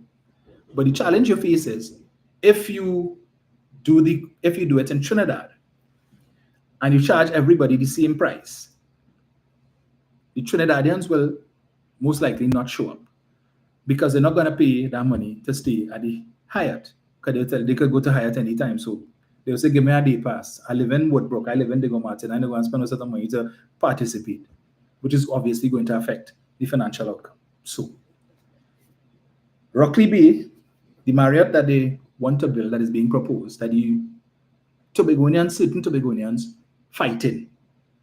And on what basis? The person who want to build it is at 1%. And they know about their life. So they're fighting it down and using all kind of lame excuses about, oh, it have ancestral bones on the side and the lighting will affect the turtles. And they're giving you 1,010 reasons, but they wouldn't come out. And this is what? It's because it's John Aboud. Mr. Aboud, whose Bricks Hotel in Trinidad, which was formerly the Carlton Savannah, that hotel which you, Joe and Jenny taxpayer, lost millions of dollars on because under a certain man who was paid 11 point something million dollars to become the Minister of Finance, when he was in charge of the bank that gave them the loan, took no collateral. And when the project failed, they just walk away. And the state now was left with this hotel and had to find a way to get rid of it. And of course, got back less than what they would have loaned and suffered a loss. So there's a write-off. But the Bricks is receiving international awards. International awards, so clearly John Aboud knows what he's doing when it comes to hotels. And the longer he takes to be able to get the Tobagonians to come on board is the longer Tobago takes to get a hotel that is going to be able to accommodate the type of passenger traffic that the government envisages will come with the new airport terminal. So you have this brand new airport terminal. So I was able to see it first. And if you see how it's looking, it's much larger than I would have thought based on what I saw in pictures and videos. But it looks very nice. But what is the point of spending $1 billion? You build this new hotel, this new airport terminal that could accommodate more international flights. So you now have to go out there and lobby with the different airlines to come and bring passengers and where they go in and stay. I was talking to a gentleman, I told you all, in Tobago while I was there. And he was telling me that for the carnival, you had Tobagonians who were renting out their rooms in their house to people for 3 and 4 days. So they have a spare bedroom and they were renting it out because shortage of room stock. For a simple Tobago carnival, they didn't have enough rooms. So when this new airport terminal opens, it defeats the purpose to go and try to bring in new airlines, because when each airplane bring in between 156 to 200 and something passengers, where are they going to stay? At the Magdalena? First have to face the embarrassment that they can't get water to bathe. The eating area is very small. So there were a number of challenges that we encountered which would impact our ability to host this conference there. But anyway, we will see how that goes. So when Mr. Mann wants to come and talk about tourism, right? Barbados has succeeded with tourism again because Barbados, for those of you who have been, I've never been to Barbados, but I'll be there next year. From what I understand, they have a number of all-inclusive hotels that people will go to stay. So therefore, they have the infrastructural resources to accommodate a growth in tourism, just like Jamaica. What is happening now in Guyana? The private sector is building hotels in Guyana to accommodate the anticipated increase in visitors. He likes to talk about how many persons visited Guyana because they're building hotels there now. All manner of big brands coming to build hotels. But we don't have it here. But I leave that. Agro-processing. Has this government not constructed 2 new agro-processing facilities? At least. I know there's the one in Maruga, and there was some other one that they also built as well, right? But he coming to talk about agro-processing. Again, that is not the responsibility of the government. The government has built the facility. You want them to now go and grab people by the scruff of the neck and tell them, go and plant? The government says, here's what. We have the Youth in Agriculture Homestead Program. We're giving young people free tertiary education for 2 years in agriculture. We're giving them a stipend to go to school, right? And when they finish, we're giving them 2 acres of land, $20,000 to start their business or start a home. They're getting their farmer license and technical expertise and support from NIDCO and everybody else who we could round up for them. What else you want the government to do? That is what you have the private sector for. But people prefer, they go and they plant, and then they come to the market, or some of them not even planting. They go into the wholesale market, and they buying stuff, and then they come in and retail it in the market, and they make some money, and they go. They're not interested in going and in no hot sun to plant nothing. And those who doing that, doing it on a scale to sell again in the wholesale market.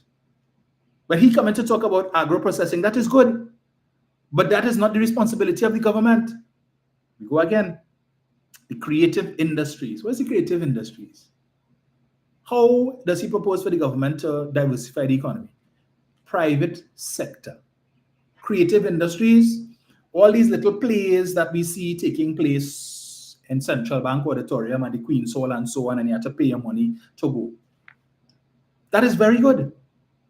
But it is not for the government the government has offered an incentive to the private sector, these big businesses, for them to come on board and fund these things, and you're going to get significant tax write-offs for doing that because the government does not have the money to fund it.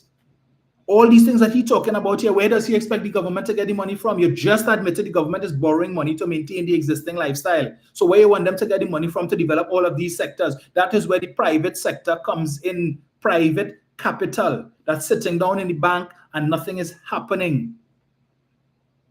I recall back in the 80s when you had cereals like No Boundaries and Turn Up the Tide and Sugarcane Arrow. What has happened to all of these things? Where is the modern remake of all of these things? Why doesn't the private sector get involved and fund this? Back in the 90s when we had Westwood Park and this other one with that Kes Defantala used to act in. I can't remember the name of it. But all of these different things, there is opportunity. So how is it that in the 80s and the 70s, we could have had these local shows, Scouting for Talent, you had Mastana Bahar, and you had Auntie K, and 12 and Under? Where have all these things gone? These things used to be sponsored. 12 and Under used to have private sponsorship. Now, the private sector, cloak up. Don't want to spend money. But they want the government. He wants the government to now come and find the money to fund all of these things. I continue. Shipbuilding and repair. Shipbuilding and repair. You all remember when the UNC canceled the smelter plant, we should have been earning foreign exchange from that. Did he criticize Kamla Prasad Bisesa and the People's Partnership for canceling the smelter plant? I don't recall so. Maybe he did, but I don't recall him doing so. But what I do recall is Kamla Prasad Bisesa telling the people of Labrie, don't worry, yes, we canceled the smelter, but we are going to replace it. The same site on which the smelter plant was supposed to be built, we are going to construct a shipbuilding facility. Where is it? Anybody know the address? Anybody could tell me? Huh? Where is it? Was it constructed? No. But in 10 years, he expected Dr. Rowley to do all of these things. With oil prices and gas prices, oil production and gas production below what it was between 2010 and 2015. Between 2010 to 2015, Ralph Marad, wasn't holding them to book when they had the money to do these things. But enter Keith Rowley with significantly less revenues, and he expected Dr. Rowley to work miracles. Miracles. Mr. Manning wasn't able to diversify the economy. Prasad Bisesa wasn't able to do it. Basdeo Pandey wasn't able to do it. But he expects Dr. Rowley to have been able to do it in the manner in which he is proposing in the 10 years with less money and citizens demanding more. Like he forgets something called COVID, where for almost 2 years the economy was shut down.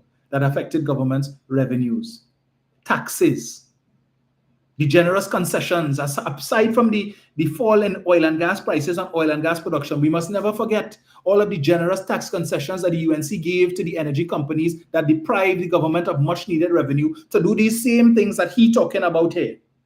But he will never speak to those challenges that this government faced as a result of the poor decisions that their predecessors made. He will never speak to that, the impact of what happened between 2010 to 2015 and how that would have affected this administration's ability to do everything that he's saying here. But he will give you the impression that when they came in, everything was honky-dory and it was just for them to get to work. And let me finish this article. I also pointed to agriculture's vast potential for earning foreign exchange. Global demand for coconuts has grown by more than 500% in 10 years. Annual consumption now exceeds 60 million tons. The market value heading for US 31.1 billion by 2026. Coconut-based derivatives such as soap, virgin coconut oil, health products, coconut water was estimated at US 20.4 billion in 22 and will teach us, or rather reach, US 41.3 billion in 2032. Philippines exported US 2.5 billion in coconuts and coconut products in 2021. Sri Lanka earned US 664.5 million in 2020.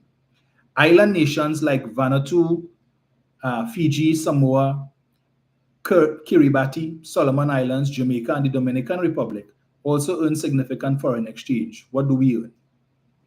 Weren't we a top world producer of cocoa in the 1920s? Look how far back he gone. In 1920s, over 100 years ago. All right? With more than 35,000 metric tons annually, how much do we produce now? When in 2023, the global chocolate market size was estimated at US 119.39 billion, hitting a record high of 4.85 million metric tons produced. Our fine flavor cocoa can fetch between US 5,000 and US 10,000 per ton. But yet still, with all of these glowing figures that Mr. Maraj is quoting here, for some reason, the private sector that has the capital doesn't seem too interested in investing in these industries. Why is that? Instead, the Ansamakal Group prefers to spend US 367 million to purchase a bleach and chlorine factory in the United States of America. Why didn't they invest that US 300 million in the cocoa industry or the cocoa sector in Trinidad and Tobago, Mr. Maraj? Have you ever asked them that? Instead, they will spend money to go and open up a brewery in India, no less. They're looking to enter the African continent to invest money there. So we know the private sector has money and they have access to capital. Why aren't they using it? Why aren't you calling on the private sector to be more proactive, to take a role, a significant and active role in the diversification conversation? But you want the government to get involved so that when another party comes into office, when the confused citizens choose to play fast and loose with their vote, and somebody else comes into power and shut down what the previous administration did.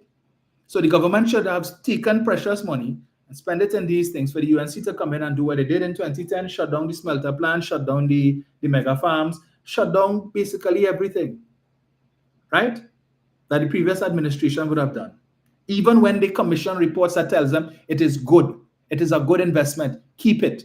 But when you malign it in opposition, it is difficult to come into government and admit that you were wrong. So you have to follow through on the foolishness, and then the citizenry suffers. They must never be forgiven for what they did with that smelter plant.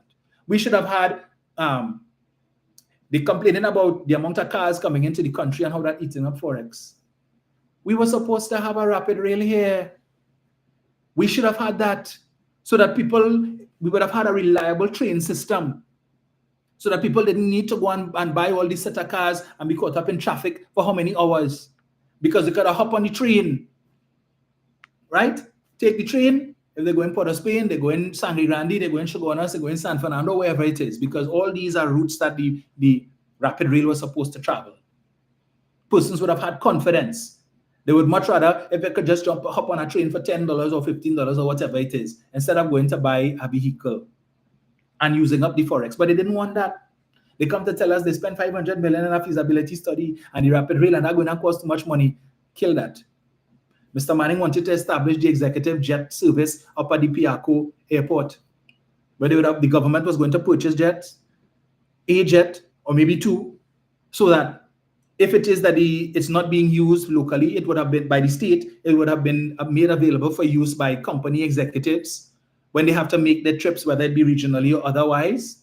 And if it is that there wasn't use for it at the time in Trinidad, that regional businessmen or regional leaders, prime ministers of other Caribbean countries could have been able to lease it to be able to fly to where they need to go. And Trinidad and Tobago would have been earning money. What the UNC say? Manning want to buy jet because he figure he's an emperor. Self-aggrandizement.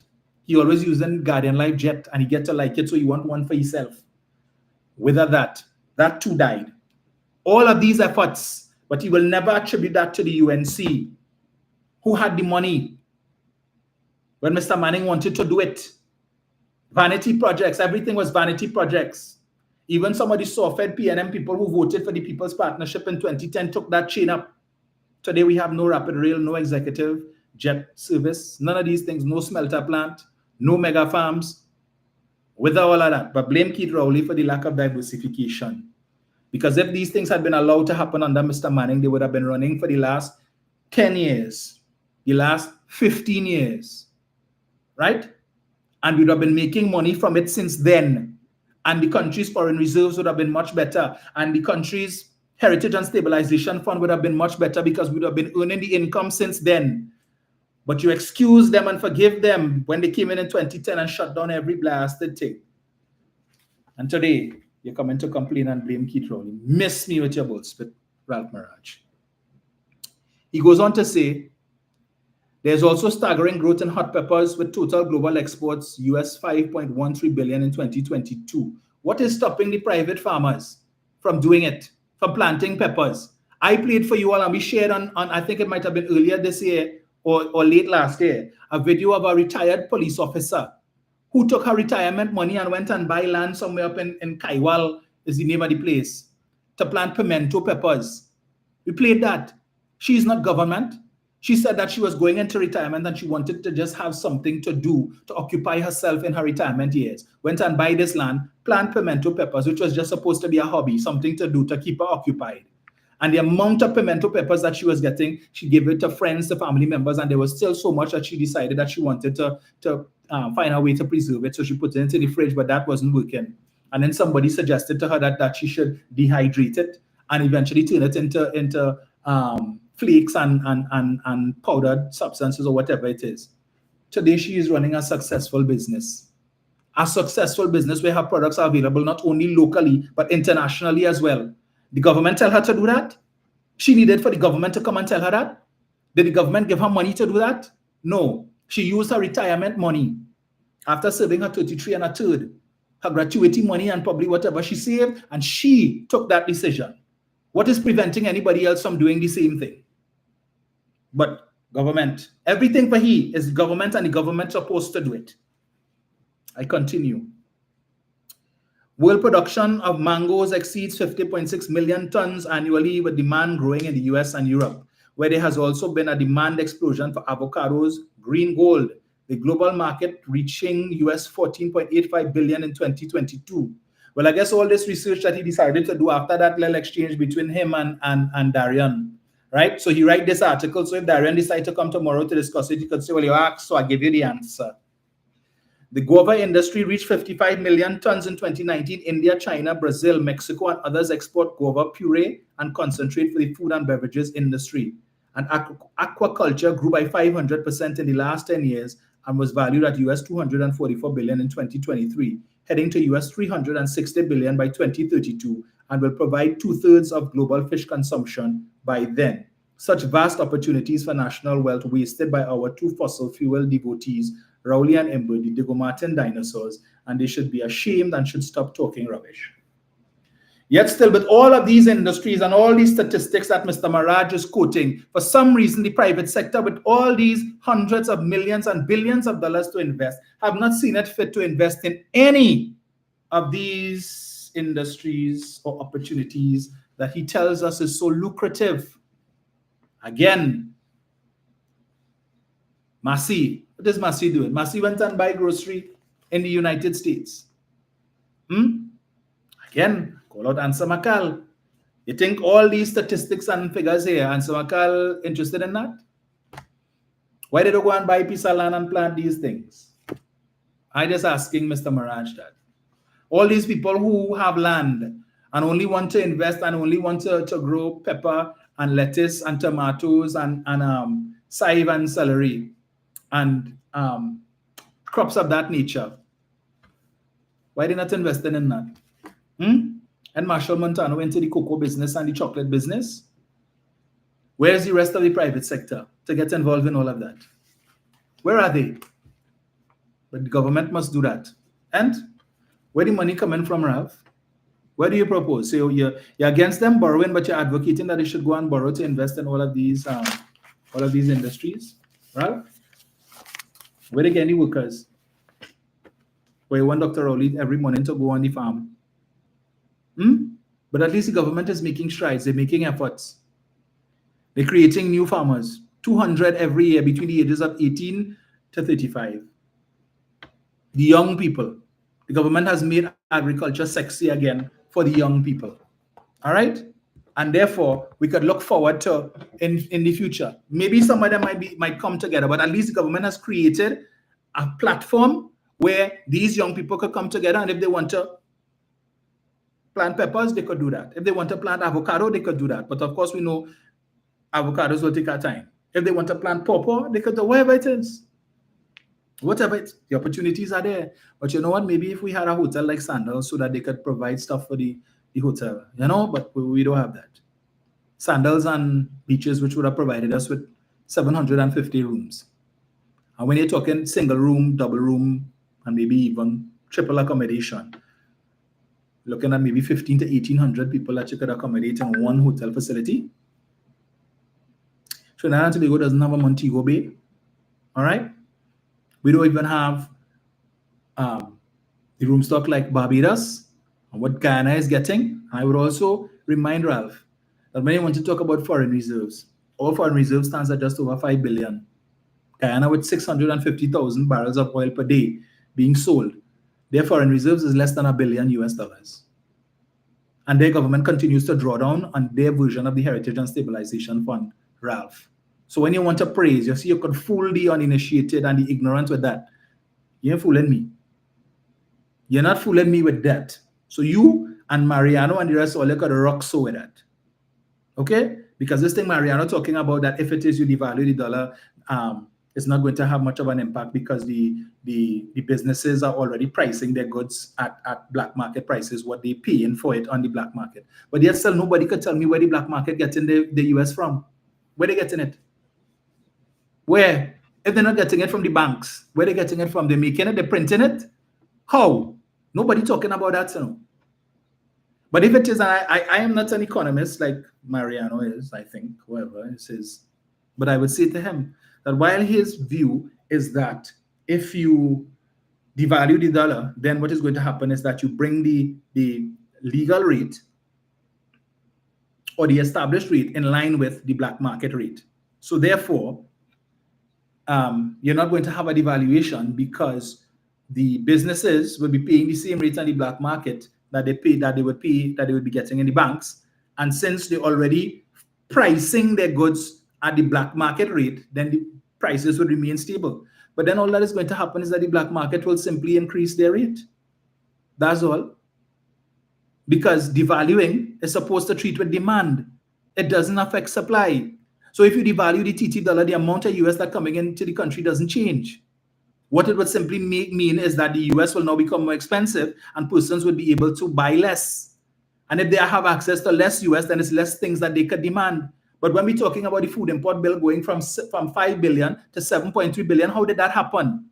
If they want to insist that it's not demand, so demand didn't go up, well, then the only other thing you could say is that we imported inflation, that we imported the same amount of goods, but the prices went up, so the value of the goods has now gone from 5 billion to 7.3. And if that is the case, you can't blame the government for inflation because we importing everything and we're paying the same prices outside of what it costs outside. But the fact is, if it is that you're looking to treat with demand and how you do that is making the US dollar more expensive so people could buy less, it is the black market that is dictating the rate right now. Because when somebody comes with US, they come from outside or they get US dollars, they're not going to the banks to change it. Why? Because the bank offering you $6.05 and $6.10.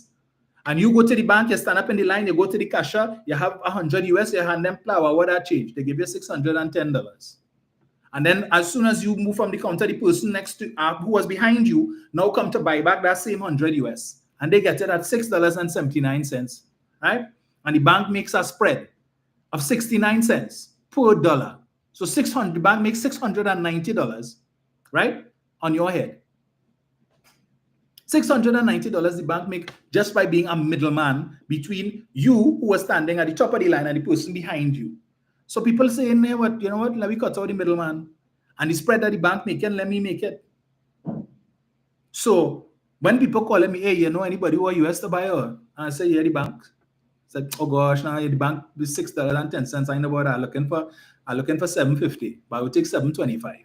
That is what is being done. And that is why you have the black market rate will be pervasive because nobody wants to go to the bank anymore to change. And therefore, if you're telling me there's a shortage, now, based on my limited understanding of economics, which I did well in CXC and so on, is that when demand is high and supply is low, price is supposed to go up.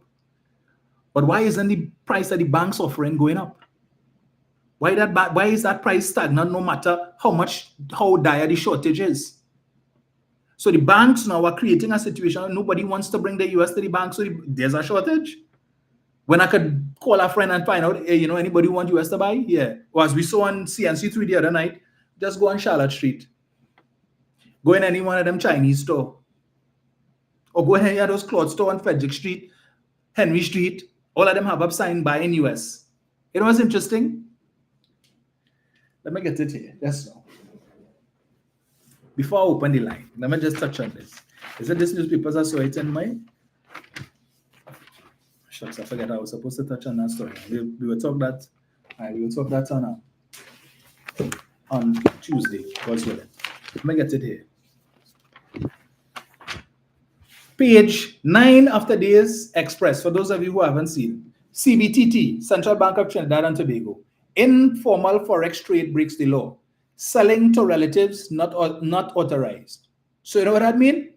When you decide you want to run up America, you want to go America, and just take a look on any given morning, take a drive down Marley Street and see how much people stand up, line off in the hot sun, waiting to get a visa.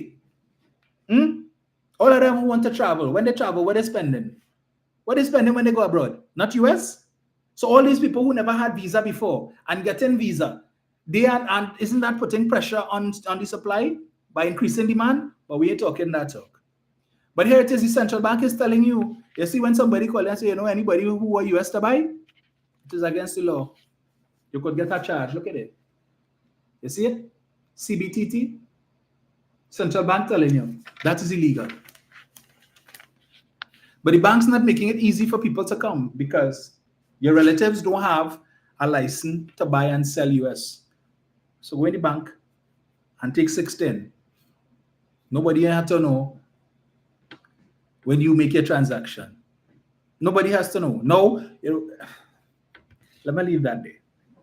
Suffice it to say, nobody needs to know when you do as is happening, right? So people actively searching out the black market because they could get $7 and $7.25 as opposed to going to the bank, where the bank getting the bulk of the benefits for simply being a middleman. Okay? So that's a word to the wise. So when we want to be talking about the black market, but I would love to know how is it that people know where the black market is? Anybody can give me directions? That's not what's going on here with this thing. I'm gonna put on this thing and take this call here. Just now.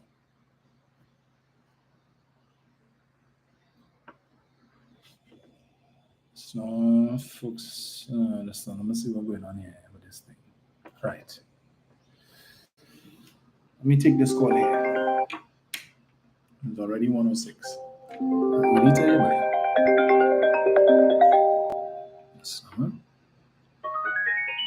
Hello, good afternoon. Hello. Hello.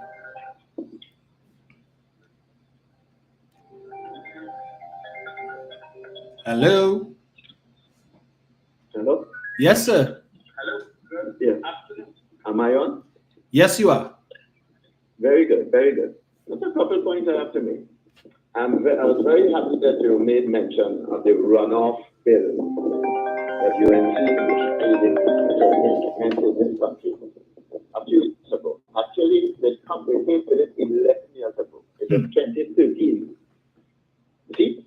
And when the hordes of Trinidadians converged on the waterfront, they had to pick up the bag and run. What they did was to change the manner in which we choose government after a general election. That is what they tried to do. But you see, there's a genesis to everything.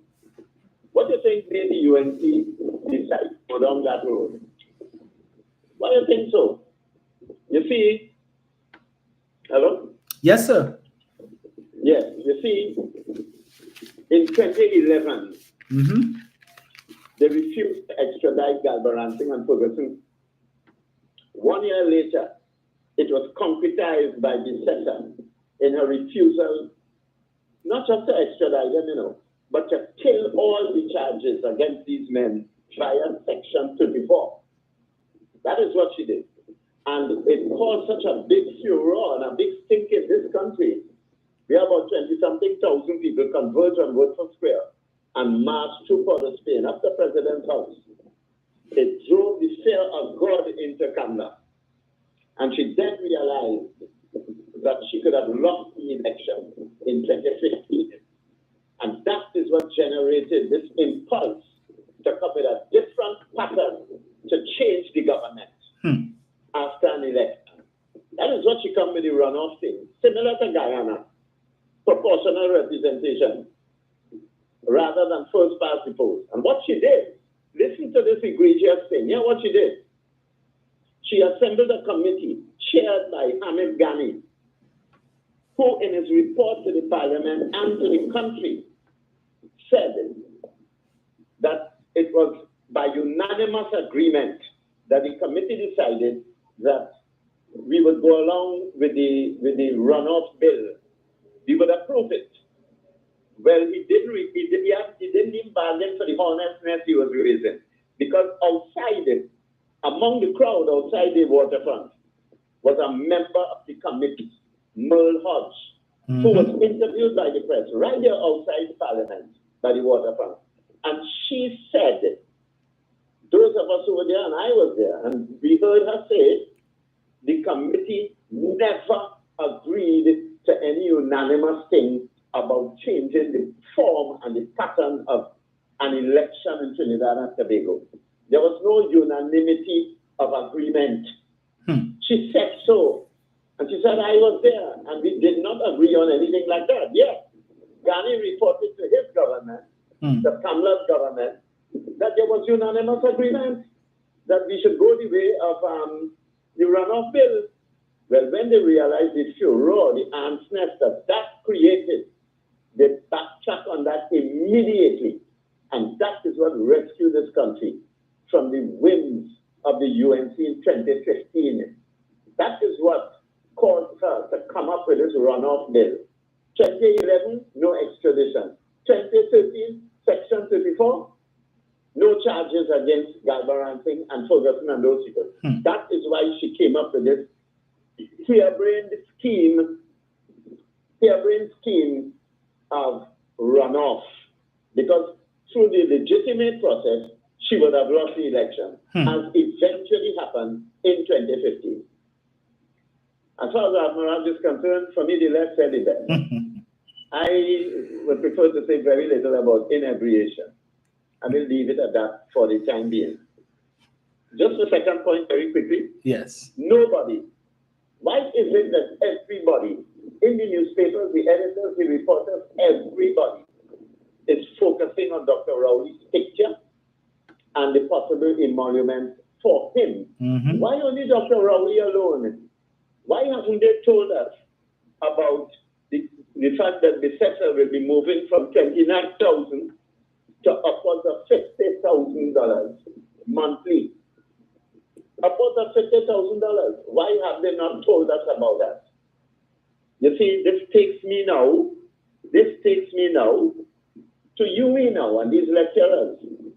I cut out a picture from one of those newspapers a couple of days ago, where at the very forefront, in the very front of the protest, a placard, a lecturer holding a placard. I need not even tell you what kind of person that was. Holding a placard. Listen to this. Millions for Rowley, 2% for we. Millions for Rowley, 2% for we. Why only Rowley? Why are you focusing only on Rowley? For you all to have any credibility, so if you want to come up with that, but no approval has been given, no decision made. But if you want to involve Dr. Rowley's name, mention the sector as well. Mention the sector as well. But on your placard, millions for Rowley, 2% for we. Which tells me, it leads me to my final point, and I'll be very quick. You see that placard? You see that placard? Millions for Rowley, 2% for me, for we. And you see who is the major spokesperson for the Wigot people, the teachers. Yes. You notice who's the major spokesperson for them? That person is also the president of Wigot.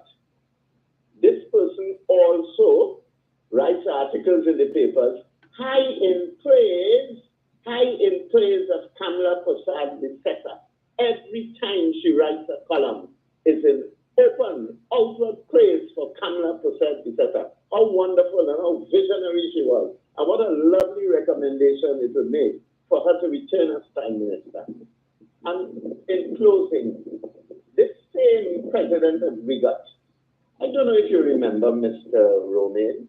You remember Dr. Rowley assembled a team of ministers, cabinet ministers and parliamentarians to invite the UNC to discuss this burning issue of the upsurge in crime, and the UNC refused to be part of the discussion, and UNC had their own session of discussions on crime. They had their own symposia. The very first meeting they had to discuss crime. Who was seated on the stage next to Kamala Bissetta? The president of Wigot. The president of Wigot.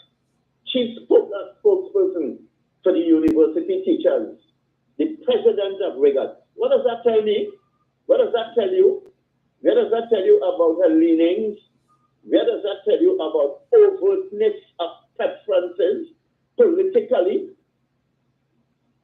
Is that, I conclude, are we to assume, therefore, that based on all that I have just said in the last 5 minutes, that Wigot is now a satellite or an arm of the United National Congress? Is Wigot part of the UNC? Look at everything that I've just told you in the last 5 minutes. And I ask the question, what is going on at the university and these teachers and taking political positions under the guise of fighting for our rights? Because 1 year ago, they protested to it. They shut down the university and holding people's children's futures to ransom. They come 1 year ago, they come back again. I am looking at the politics of this whole thing. It is not beyond the realm of human understanding and logic that this is a political organization, you know, just as a smoke screen for the United National Congress. I've said enough. My point has been made. Thank you. Thank you, sir. Right. And just as I had said, I want to know if the wider membership of Wigot is prepared to have Indira Rampasad use the association, union, as if it's a political football, right? Because I mentioned earlier, if you have economists as part of Wigot and they know that the government cannot pay, well, you're nonsense. You can't be teaching people, children, every day about how to read economic metrics to determine the state of the economy, government's finances, and then what you're doing? You coming out there and doing something anyway. Anywho, that's not Jan. Give me 1 second here. Let me just so let's see.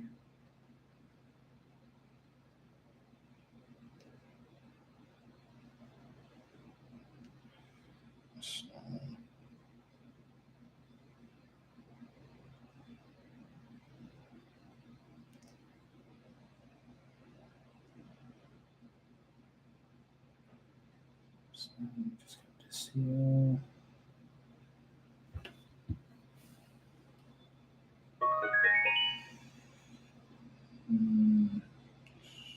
Dominic? So let me just get this here. Hold on. Get this.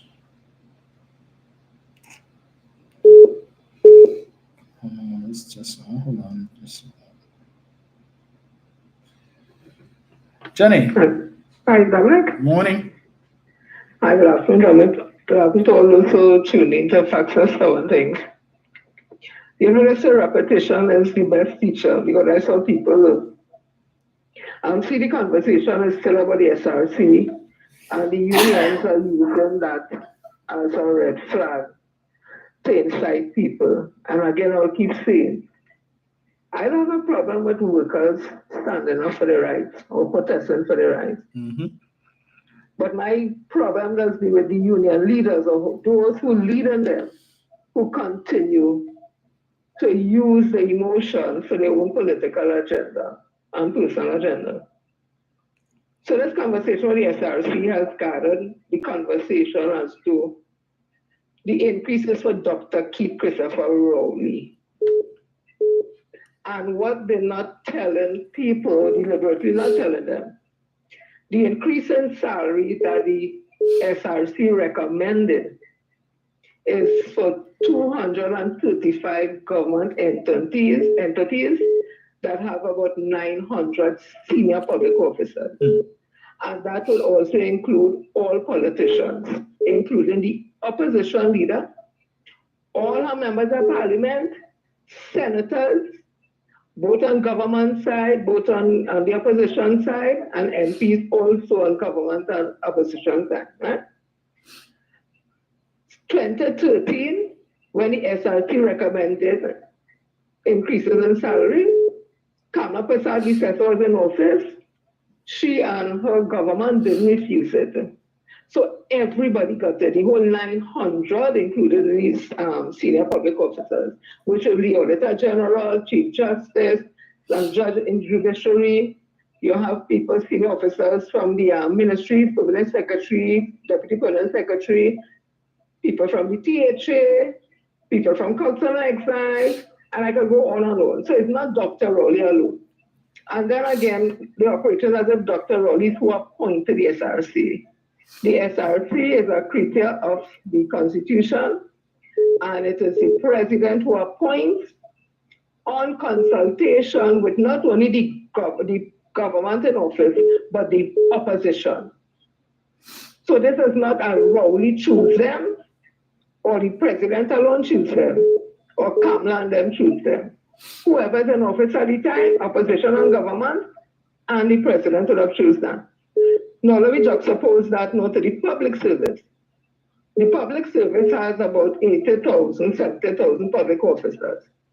The SRC is not the body that goes and look around and then make a recommendation for increases in salaries for public officers. That is done by the unions, the individual unions to do that. If the union and the union leaders feel that the money that is recommended for the SRC is too much, well then they need to do the necessary things in order for us to change the way that we negotiate from the retail price index methodology to something else.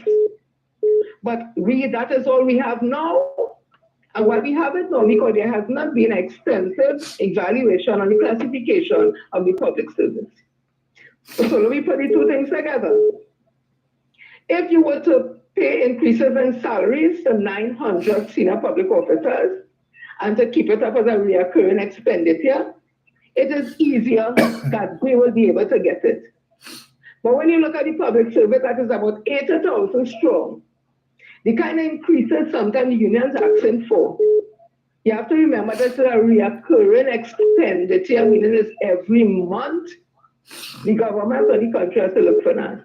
So you can put 900 senior public officers with a public service of about 80,000 public officers with two different entities who are negotiating on behalf, right? So I leave it that right there with that.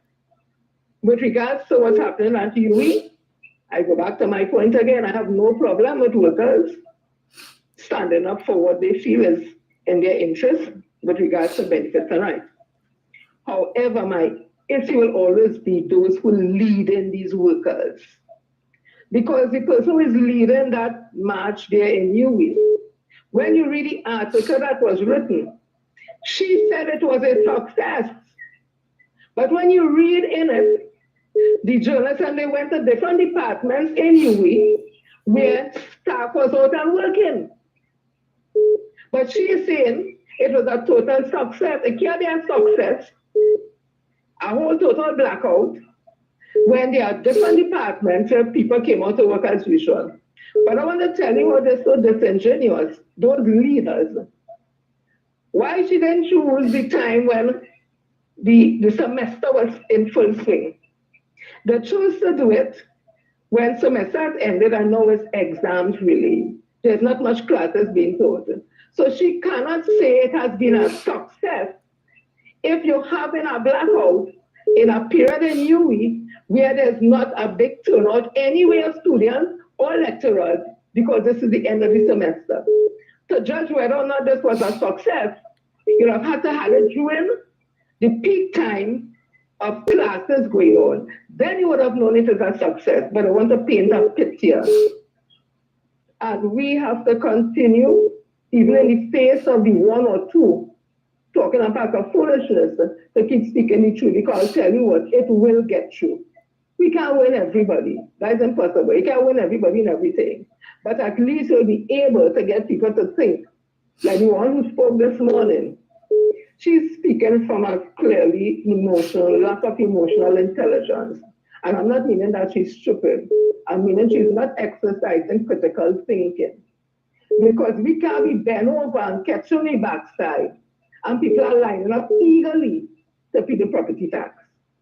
We can't be bending over and think so hard and we're suffering that when you go to buy a car in the car dealership, first the series sell out, you have to wait till they bring down some more. Young people are running to buy cars out the showroom. Long time they used to run in the bamboo to buy car. They're running in showroom to buy car now. The banks are making billions of dollars because people are borrowing money. And in order for them to get a loan, it means to say you have to satisfy the criteria of the bank in order to pay it back. So I don't know how that means you're catching, yeah, so you're suffering. Friday was sale there in court. I see somebody put up, it was cash and a few, it wasn't 10,000 people. That is not the issue.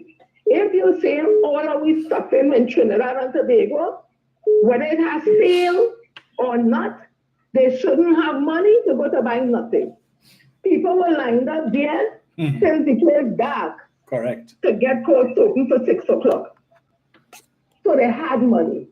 When you look at the parties happening and concerts around happening, it is not a reflection of people suffering. Once you tell me some people have it hard in this country, I could have that conversation. Because all countries in the world, there are people who are making hard time. And somebody say, oh, them don't have oil and gas and all that. America have shade. Shade, all them have oil for generations to come. And there are people suffering in New Jersey. They're standing up and begging for food. It has poor towns in New Jersey where the standard are a little low. But let me jump back to the Caribbean quick. Barbados right now, the elderly, the pensioners are concerned that because the price of food is so high, they have to choose between buying medication and buying food. They don't even have a tap like we have in Trinidad here. When you reach 60, you join tap and you get discount cards and the elderly, the senior citizens or what. They don't have that. They look at the try to start that. And they are very concerned about the health of the pensioners in Barbados because of the stress. They cannot buy food, healthy food to eat. And let me go back to England now. They cut this fuel subsidy from the pensioners, £400. They used to help them to be able to pay for the energy and to heat up the home. They take away that from them. And they are concerned that during the winter months that elderly people may die in their house because they can't keep it cool. You know the Prime Minister of England said, and I'm paraphrasing, he said that is the fastest way for them to pay the bills, because they come and meet a loan to pay, they come and need money to pay out from loans or whatever, and taking away that £400 from them pensioners. He said that's a quick way to pull money. And he said, oh, that's all, but that ain't going to stop me, we're going to do other things to make sure we make money. That is in England. That is not a developed country. So we come back to Trinidad. And 65 years old, once they pass the mean test, getting old age pension. Some of them never work nowhere. And when they reach 60 years old from working, and you have your company or the government have a pension plan, so you get a pension every month, and also get the NIS that you would have paid for before. We're not getting that. Do we not also, not everybody might get it, but do we not have a lot of social programs? Right now, they have another program to help parents again. Do we not have a lot of social programs that to get grants from in this country? Do we not have when they could go to the place there where they get loan to do business? Could you not go there around there and buy Protestant journal around there? So could you not go there and get loan for business? And they're telling you how to set up business? Do we not have the Ministry of Youth Development National Services where all the programs for young people are there?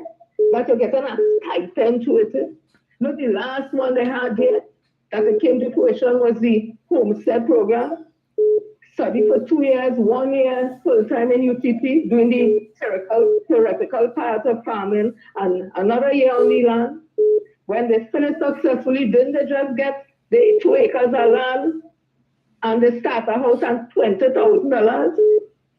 And we have MyLab, we have MyPath, we have CCC, we have all those programs here. But there will always be young persons who will fall through the cracks. It happens in every country. What we have to try to do is minimize the amount of doing it. But don't tell me we're suffering. I think suffering has become a slang.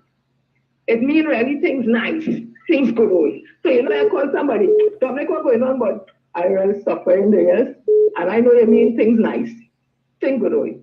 Because suffering means oppression, hardship. I am not seeing Trinidad and Tobago, everybody living in no hardship. Look at just recently, see again as a lead minister of health in his constituency. They build starter homes for people in the city houses they were living in. Ordinary citizens, they get the keys. And they're going to build, I think, 600 more in other areas. So there's not a government putting things in place for the less vulnerable. Everybody wouldn't be able to get it 100% because nothing is 100%. But stop saying we suffering, because those who say that suffering, Ralph Maraj and Indira and all of them who have money, ask them why they're not leaving this country where they're suffering and going countries where they won't suffer. They say, no, right here, no, and they want to rule the same country. That's suffering and then have nothing. It only bring a collapse. But them fighting to get into office. Ask yourself why not. Would you go into a business where they have nothing? Would the shelf clear? People thief out the window, do everything from it? And you want to go and run that? It tells you something. They're trying to, Cambridge Analytica again, trying to put in your mind, they do so. Now we'll be suffering. Are we suffering? But then you see it all over. Look, they had the lunch at Carnival. Which part I live in, I hear it all night. This again thing nice. I was just singing this one. People are buying costumes. People looking to book this to come and all that. But we suffering. So suffering now is a slang to me. It means things nice, things good. So Dominic, you see me? I suffering. I go and have a blessed week ahead, everybody. Thank you, Jen.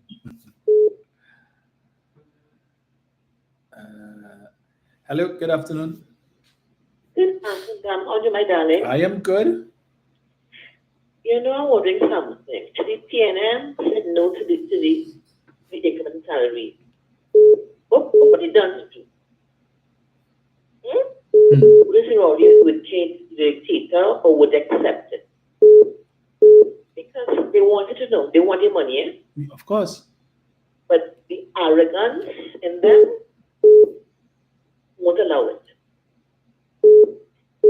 If you love people, Kamala, take it and give it away. Kamala, I dare you. Please give it away. You will tell his mother, be a mother, and sacrifice, ban your belly, and give us the money. I would take it 15 ways for Sunday and back just for fun. Now I call you sometime this weekend, several times. Yes, last week was really terrible for me. Really, really terrible. Let me tell you something. A friend of mine, we spoke to a while back, was Nation, right? Mm-hmm. and we saw in the camp traitors. Remember the person who crossed the floor? Yes. What happened? We saw it. And the things I can't tell you online, they're privately. But the PNM is perfect. But what is being done against PNM is demonic. You see all the potential bacchanal between Marcel and Heinz is to cause a rift. When I can get you warm with Dominic, I try something else. And it shows the PNM is a strong party.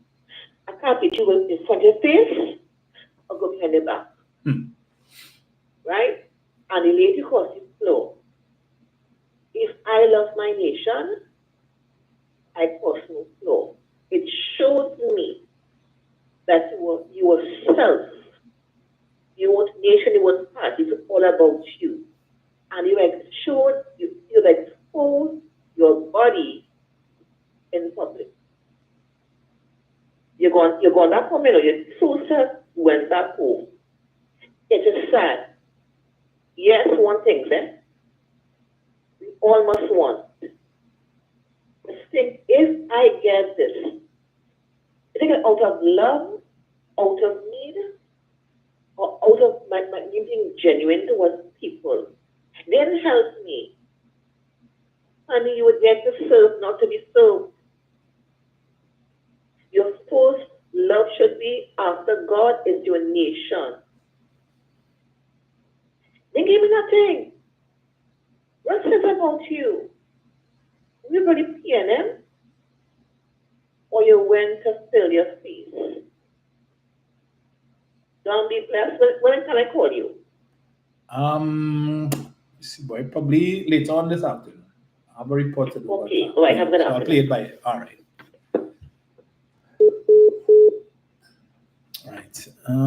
Just now, so I saw someone asking for the number just now. It's 770-1763. So I saw someone saying, Dominic, not everyone is doing as well as you out there. The poverty is real. You cannot put all the people in one basket. I didn't put all people in one basket. But I am saying that the fact of the matter is, and as I had to tell a friend of mine quite recently, there are opportunities out there. And you need to find out what you could do and avail yourself of it. But when you have persons who say, well, you know my situation, and they're telling me that for 5 years now, 6 years now, you know my situation. Your situation has not improved for the last 6 years. And from where I sit, you make little to no effort to improve your situation. Right? Because you have basically what they've basically done is, how I should put it, boy, they have accepted mediocrity. So, some people decide that they're going to adjust their lives to make do. So whatever I have, I will make do. I can't accept that. That could never be right for me. When it is that I know that there are opportunities out there, all you have to do, you want a cell phone, you will save up your money to buy a cell phone. You're throwing susu and all kind of thing. You want to go a party, you're doing what it is that you need to do. If you need to try and do a little something to make odds, to get a little extra money because you want to buy the cell phone, you want to go to this fete, or whatever it is. But you wouldn't do the same thing to save up some money to go to and do a short course in the UE School of Continuing Studies. Every time they're posting up these list of short courses that they have on offer, where you could learn to do culinary arts, you could learn to cook. People always looking to buy food all over the place. You could do things like that. You could go and learn to taxes, how to do taxes. You always have people who want assistance to be able to file their tax return, and you could charge them a little something for that. These courses costing $1,100 to $1,500. You're telling me that you can't go and try and save up that money somehow to be able to do one of these courses and improve yourself? But no, make do. You know my situation.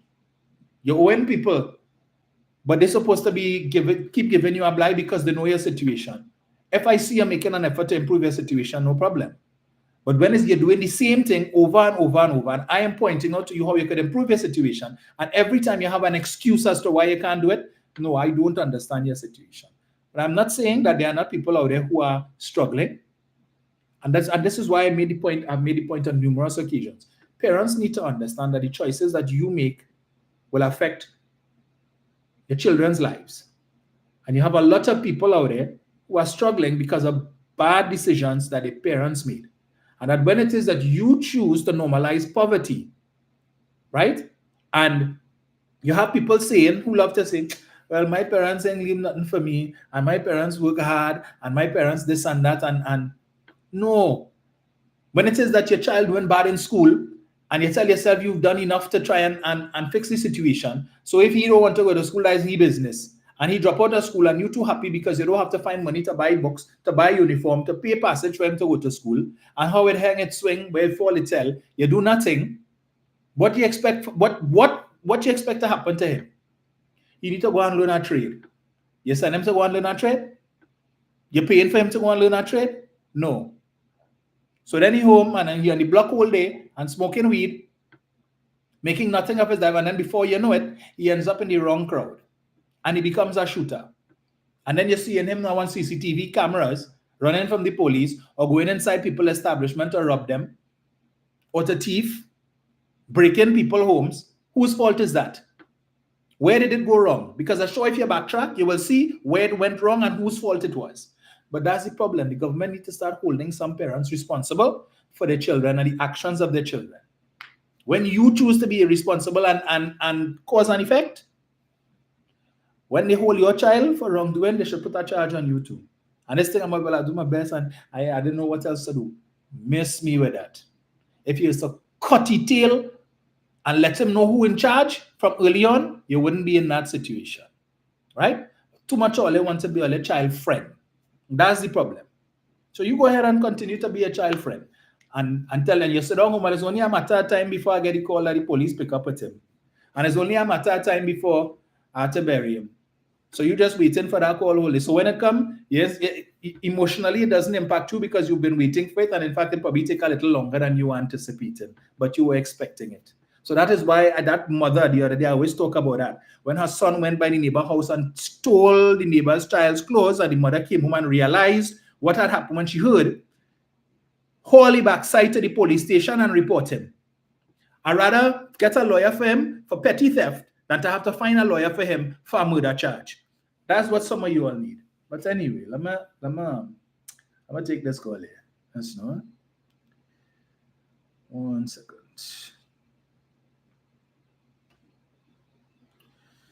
What is going? That's not. 1 second. Let me get this. Hello, good afternoon. Hello. Hello, Dominic. Yes, sir. How are you doing? Very good. I can hear that in your voice.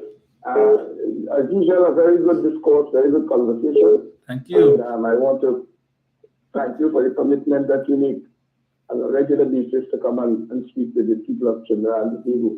And I also want to take this opportunity to commend the Bunking UNC Live, because that's a very, and you are involved in that, I would imagine, and Eric, and yes, Jen and the others.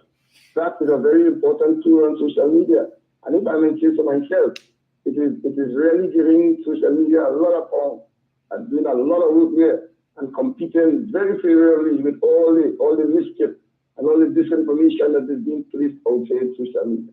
I want to compliment you all for that. And I'm not going to focus on the government. You know, I think the Bunking and yourself and the other members are doing a real good job, and we are taking it in the site to them. So I want to compliment you and Eric and Jenny and all the people who are involved in the Bunking and all the people who contribute on your programs and all elsewhere to fight up on this very important fight. Because, as I said before, there is a book written in America called How Disinformation is Sabotaging America. Meaning all the lies. There's a book written, the owner is Barbara McCreed, the writer, the author is Barbara McCreed. How disinformation, meaning lies, fake news, those stories and stuff, is sabotage. And there's another one, how disinformation is tearing America apart. And that is our job. Our job is to make sure we debunk the lies and put the information out. Let me just quickly congratulate Mr. Yates and Jenny for their contributions in terms of treating with the issues. And I want to make it very clear that it's Dr. India Ramprasad. She's the president of the association in UAE. Dr. India Ramprasad. She's the person who was at the time talks. I'm not afraid to call her name. I know Mr. Yates is neither, but I thought I will underscore that. She's Dr. India Ramprasad. She writes, most of her writing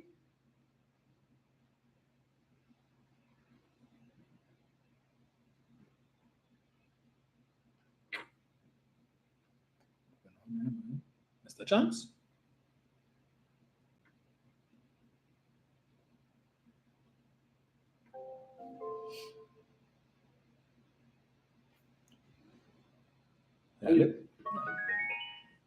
with the rich getting richer, but the poor must come out of poverty. This morning, my contribution is how the government is assisting in helping the poor to come out of poverty. And those are important things that we take for granted. I saw the other day one boy came out and he did a video showing, oh God, I never know we should get all that thing for free. I myself have been hospitalized on several occasions as a senior citizen. And when I got out to the hospital, they didn't have a bill to pay. And a lot of the tests were very expensive, whatever tests you have to do, blood tests and so on. And we are that free and we take it for granted. You just walk out of the hospital, you get the car to carry home. That doesn't happen, as you quite right said, in other countries of the world. And we take it for granted. So this morning I thought I would just focus on a few things. How the government is helping people to come out of poverty. And I'm starting first of all is the Ministry of Social Development. It's $5.5 billion the government taking of the revenue they get. And the revenue is not overexhausting, You have to earn it, You don't have it in a barrel, I see that all the time. You don't have it in a chest, you don't have it locked up anywhere. You have to earn it. So the government is putting priority, giving priority to these people, senior citizens, people who have special challenges like the disabled, public assistance to people who are having problems, food grants and so on. All these things amount of $5.5 billion that is helping the people to maintain a standard of living and put food on the table. You hear that? $5.5 billion. Let me tell you comparatively, when the UNC was in power, they were earning much more money than the PNM. You know what was the expenditure on social welfare? $4.4 billion. This government is putting $1 billion more. That's the focus they are making on the people with challenges, low-income people, senior citizens. Now let me go to education. Education is a very important thing, and I'm not talking about the free education. I'm talking about the special attention the government is giving to help young children, students in school who have challenges with their academics. Do you know that there are 80 primary and 26 secondary schools that the government is spending millions of dollars on to help the children with their academics? Yes, 80 primary and 26, 106 schools. You know the program is? After school remedial program. After school, when the school is finished, the teachers, special teachers are paid to remain in school. They also have guidance officers. They have social welfare officers to help those children to come up. You understand what they're doing? Helping the poor. Helping the poor, making the poor come out of poverty by education. And they have some challenges and the government doing that. They didn't stop there with the after school, They have what is called a vacation remedial program. So in the vacation period, the children come out. The children get it for free, but they have to pay the teachers. They have to pay the guidance officers. They have to pay all the officers there, the social welfare officers. You know what it's about? Who are those children? Those children are not Sabga children. Those are the rich children going to that. Those are the poor children. The parents who are poor, they can't afford to give extra lessons and so on. Those children have an opportunity because the government is providing for them 106 schools in this country at this time. And let me move to housing now. What is the government is doing that we take for granted? We take all that for granted, The children sending the children to school and they take it for granted. Yeah? They're just taking it for granted. Let me close with the education part before I go to housing and talk about the school children. We take it for granted. We send our children to school, they go get breakfast and lunch, and we react, that. But that's a priority. It costs $300 million to do that. And your government is doing that. And the government didn't copy that, they take that from Dr. Williams. Nothing that the UNC is doing. All the programs in UNC have for helping people, poor people, have been copied from the PNM. I could say that. They copied all the things, they just carried through with it. Nothing was authentic on their behalf. $300 million. 58,000 breakfasts and 81,000 lunches every day. That is priority for those children. That is helping those children using education to come out of poverty. Housing, let me go to housing now. Housing, yeah, I'm not talking about the general housing. I'm saying that under the UNC, the ceiling was $45,000 in the family income. So it means that rich people were getting housing, rich people were getting subsidy for housing, and that is what it's all about. We can't use taxpayers' money to get rich people. So the government, this government, carrying government, in the first year, in 2015, they reduced it back to 25,000. You know why? Low-income families will get a subsidy for housing. Low income, people having challenges. Let the other people go to the bank and get mortgages. What you want to know what they're doing for this small man and the poor man and this one? That is in housing. And then, what about the urban village improvement program, where 800 families got free housing? You heard me? Free housing. That is an initiative of Dr. Rowley when he went to Maruga. He saw people who had their own land and their house, they're over dilapidated. And you know, a house is a home. In a house, what you get in a proper house, a home, you get family development. Family issues, the children can have a place where they can do their own and so on, and not in a one room. So the government is providing free housing, 2-bedroom houses, proper concrete houses with proper roof and so on. That is a free. Millions of dollars, 800 families got that and go to improve it next year. And let me go now to the Ministry of Youth Development. Yeah, that's a ministry created by the government of Trinidad and Tobago to help young people. What did they help them to do? Come out of poverty, get a skill, and develop a career. And in some instances, they want to become businessmen, to have their own businesses. They want to know what the government does to help the poor people to come out of poverty. You know the agricultural program they have there. This week, they showed us the starter houses that the young people are going to occupy. They're going to get a house. You're going to get $20,000. You want to know what the government doing to help young people to come out of poverty? Give them a career, give them a skill, make them become businessmen. That is a part of what they're doing. And let me close off with one now. Two rather in agriculture. What the government is doing in agriculture, giving us is a tax-free zone in agriculture. All the people in agriculture don't pay tax on anything. They don't have to pay tax on anything. That is an encouragement for them. A lot of the people, low-income people, are involved in agriculture. That's an encouragement for them to get involved. And this last one is one that I want to give the UNC. You see a balance? I want to give you some credit to it. They introduced what is called the Utilities Assistance Program in 2010. That is to give you a little benefit. If you have a pension and so on, you get a little cut off on your electricity bill. They did that. And that's the way to say. But all the other things I spoke about, they copied it from the PNM. So when people want to know what Dr. Wali talking about when he says, but the poor must come out of poverty, the government of Trinidad and Tobago doing a number of things to help the poor to come out of poverty. I will close with this one. What about the minimum wage? Do you remember what the minimum wage was in when Dr. Wali came? It was $15 an hour. In the first phase, they raised it to $17.50. Who that impacted on? Who that impacted on? And after $17.50, they went to $20.50. Who that impacted on? And this year they went to $22.50 for public officers. And I will close with this one from Dominic. Dominic always talk about this one. What about the people who pay income tax? Anybody getting $7,200 and less have no income tax to pay? Zero, zilch, nada, nothing. What that means that they can have the money to help the children to pay things and do things because they have no tax to pay. I just thought I would share that with the people. We take all of that for granted and we're going to repeat it because as Jenny said, repetition assists in learning and memory. You have to repeat these things to the people because those are the masses that have to go out and vote. And they're taking all these things, all the assistance the government is giving, they're taking it for granted. And you have to let them know that the government is giving priority and spending billions of dollars to help them to come out of poverty. Thank you very much, Dominic. Thank you, sir. Let me just get this here.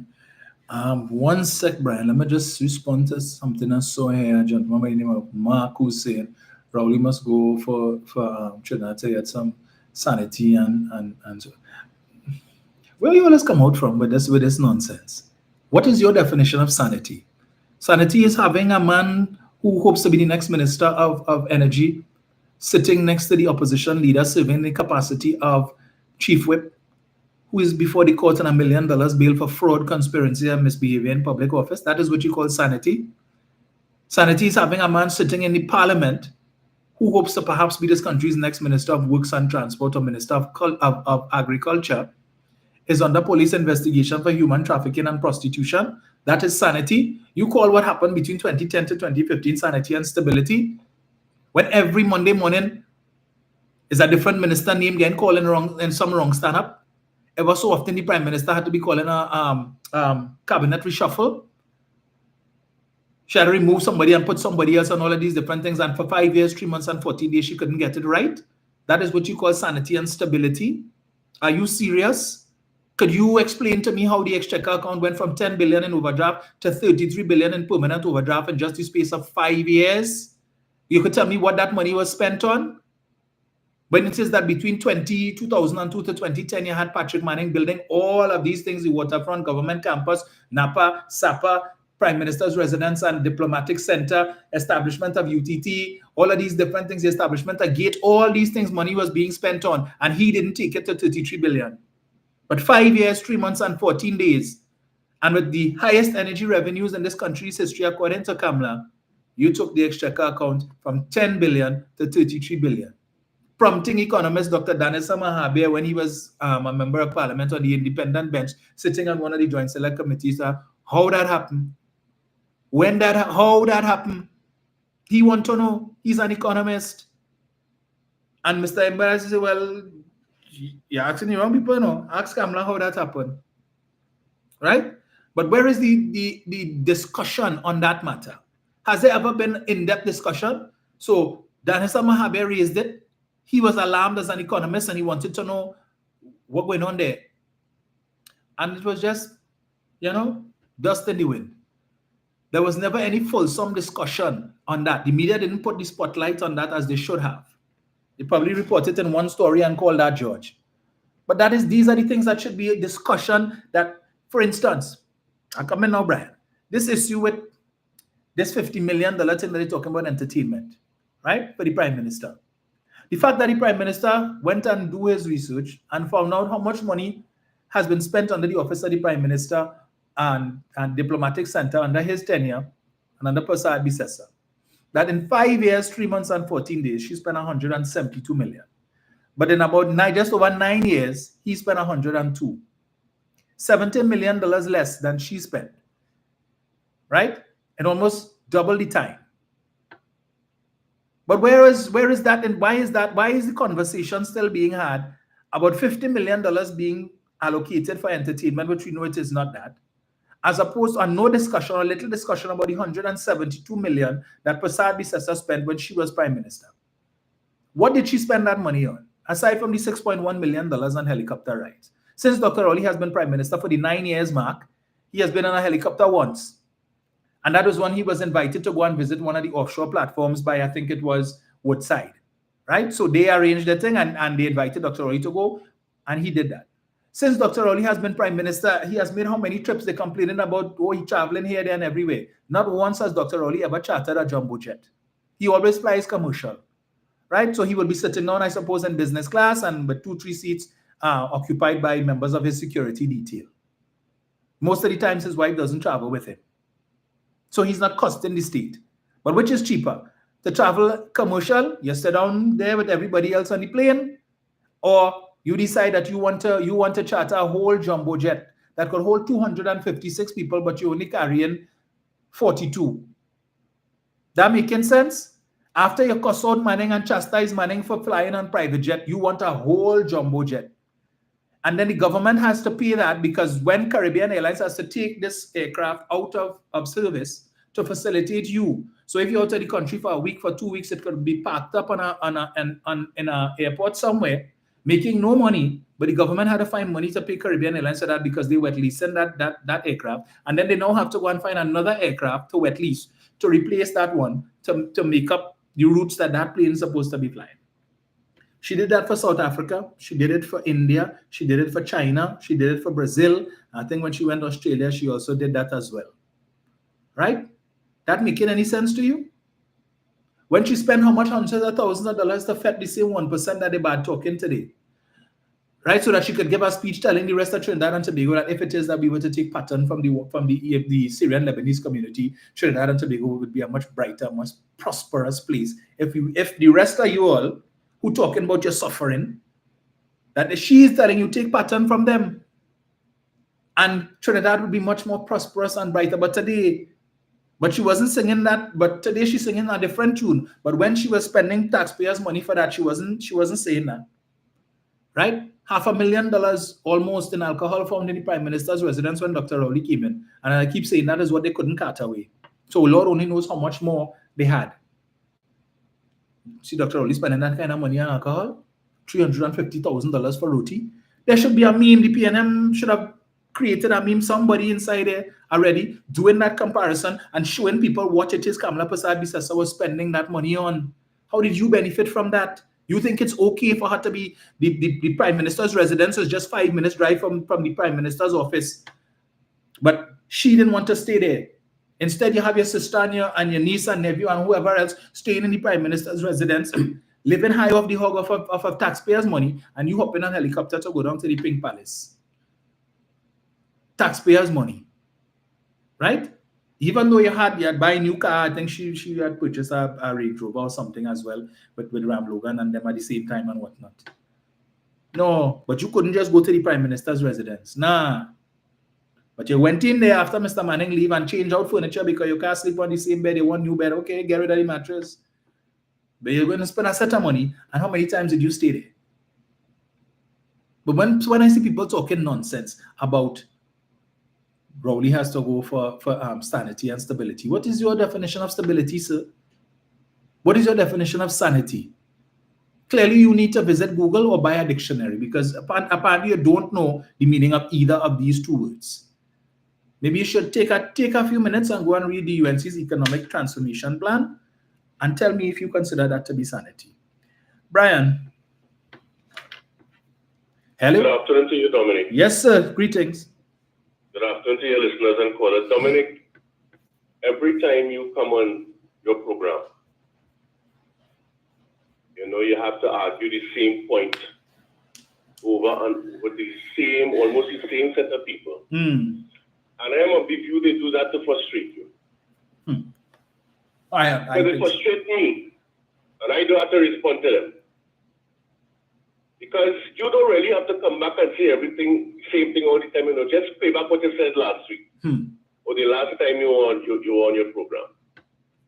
Because they keep repeating the same thing over and over. And besides all of your explanations, besides all of what your last set of callers called and spoke about, that they repeatedly ad nauseum speak about, I am of the firm view that there are people in this country who simply hate the PNM, and whatever it is said to disprove the disinformation and the misinformation, that they will continue to say, as far as they are concerned, the UNC did a fantastic job. Yes. It matters not. You understand? And they know better. And I believe they want our society to become a society of subsidies, subsidize everything. You understand? Yes. To the extent where the Ministry of Social Services now attempting to help parents to learn to be parents. We already helping school children, Mr. Chance, we just spoke about it, on how many different programs the government, under Dr. Rowley, has introduced the Youth and National Service to assist those who are not working, who are not employed, to better themselves and to become entrepreneurs. They even opened back something as, I believe is some government for the screen. Can't remember the place. Where people can go back now and you can go back and redo your CXC. You give a third and fourth chance, another opportunity to get your subjects. And at the end of the day, they want everything subsidized. But you know what? If you recall what Roger said a couple months back, or was a year ago, I don't care where all you get the money from, whether all you beg, all you borrow, or all you steal. You started at 24%. You say you didn't care. And many of them think the same way. They don't care how the government gets the money. They don't want to understand that oil and gas is not what it used to be 10 years ago. They don't want to understand that. They don't care. They don't want to understand that the refinery was going to put the entire country in a position whereby we have been in the throes of the IMF today, like many of our Caribbean neighbors. They didn't care about that. They don't care about that. All they know is that the government and the government and the government and the government. Ralph Marach opens his backside every single week and says absolutely nothing. Absolutely nothing. Because he cannot give you the figures to say, but okay, this is how much this will raise or that will raise in order to boost the economy. And let's get us out of oil and gas. Or get us out of the heavy manufacturing sector, who is now at $37 billion. He cannot, but they say it works for him to come and lie. Because he didn't get what he wanted. So as far as he is concerned, he's on a rolling tilt-hate trip from now until perhaps the next election, and then maybe even beyond that after the PNM wins the next election. And this is what we have to face, and this is the argument that we are trying to perpetuate to people that listen. We are in a far better place compared over the last 10 years when this government had to deal with an oil price that was below $0. It was minus 37, and we had COVID to deal with in this country. And thank God there was a PNM government here in order to save many of our lives. Joe Biden attempted to say, listen, all of you students who have to pay for your education for the next how many, 20, 30 years, I want to remove that. And people said to Donald Trump, but they said, no, let them pay. What are we doing for our students? We have gate. We are still not making an attempt to help. We can't do it like before, entirely. And that's why they have the system now, whereby, they do the means test and so on. And they help those who can help, they will put up a percentage and the government will put up a percentage. But people believe that everything that has to be done in this country, government has to subsidize it, the government has to pay for it. You understand? We don't have foreign exchange. That is not their business. They want foreign exchange, and they don't care how the government gets that. It's the government's fault if they can't get it. And when you ask people, well, what are you selling on the outside? What is the income for the country? None of them can't tell you. But everybody wants to get forex. Everybody wants forex. That's why when you're talking about bending over, she don't have a clue what she's talking about. And we want to continue in this gimme syndrome, whereby you go for gas, you don't care how that you tell yourself, oh, but gas expensive, but some of them didn't know it's subsidized. The same cooking gas that you use on a daily basis in your house to hot your tea, to make your coffee and so on, is subsidized. To boil your water. When you go to shower, you can't take the cold water, you want hot and cold. Electricity bill going up, subsidized. All of these things subsidized by who? The government. And you know what irks me, Dominic? I'll tell you this, The Cops Ministry, Social Services. We have to find approximately almost $6 billion every year to help. I wonder what one of these people, I know Donald Cox and they were doing investigations as to exactly whether or not certain people are under false pretenses are getting assistance from the government. But at the end of the day, Dominic, you recall some time ago when there were some people who were being given even assist them with housing and meals and so on.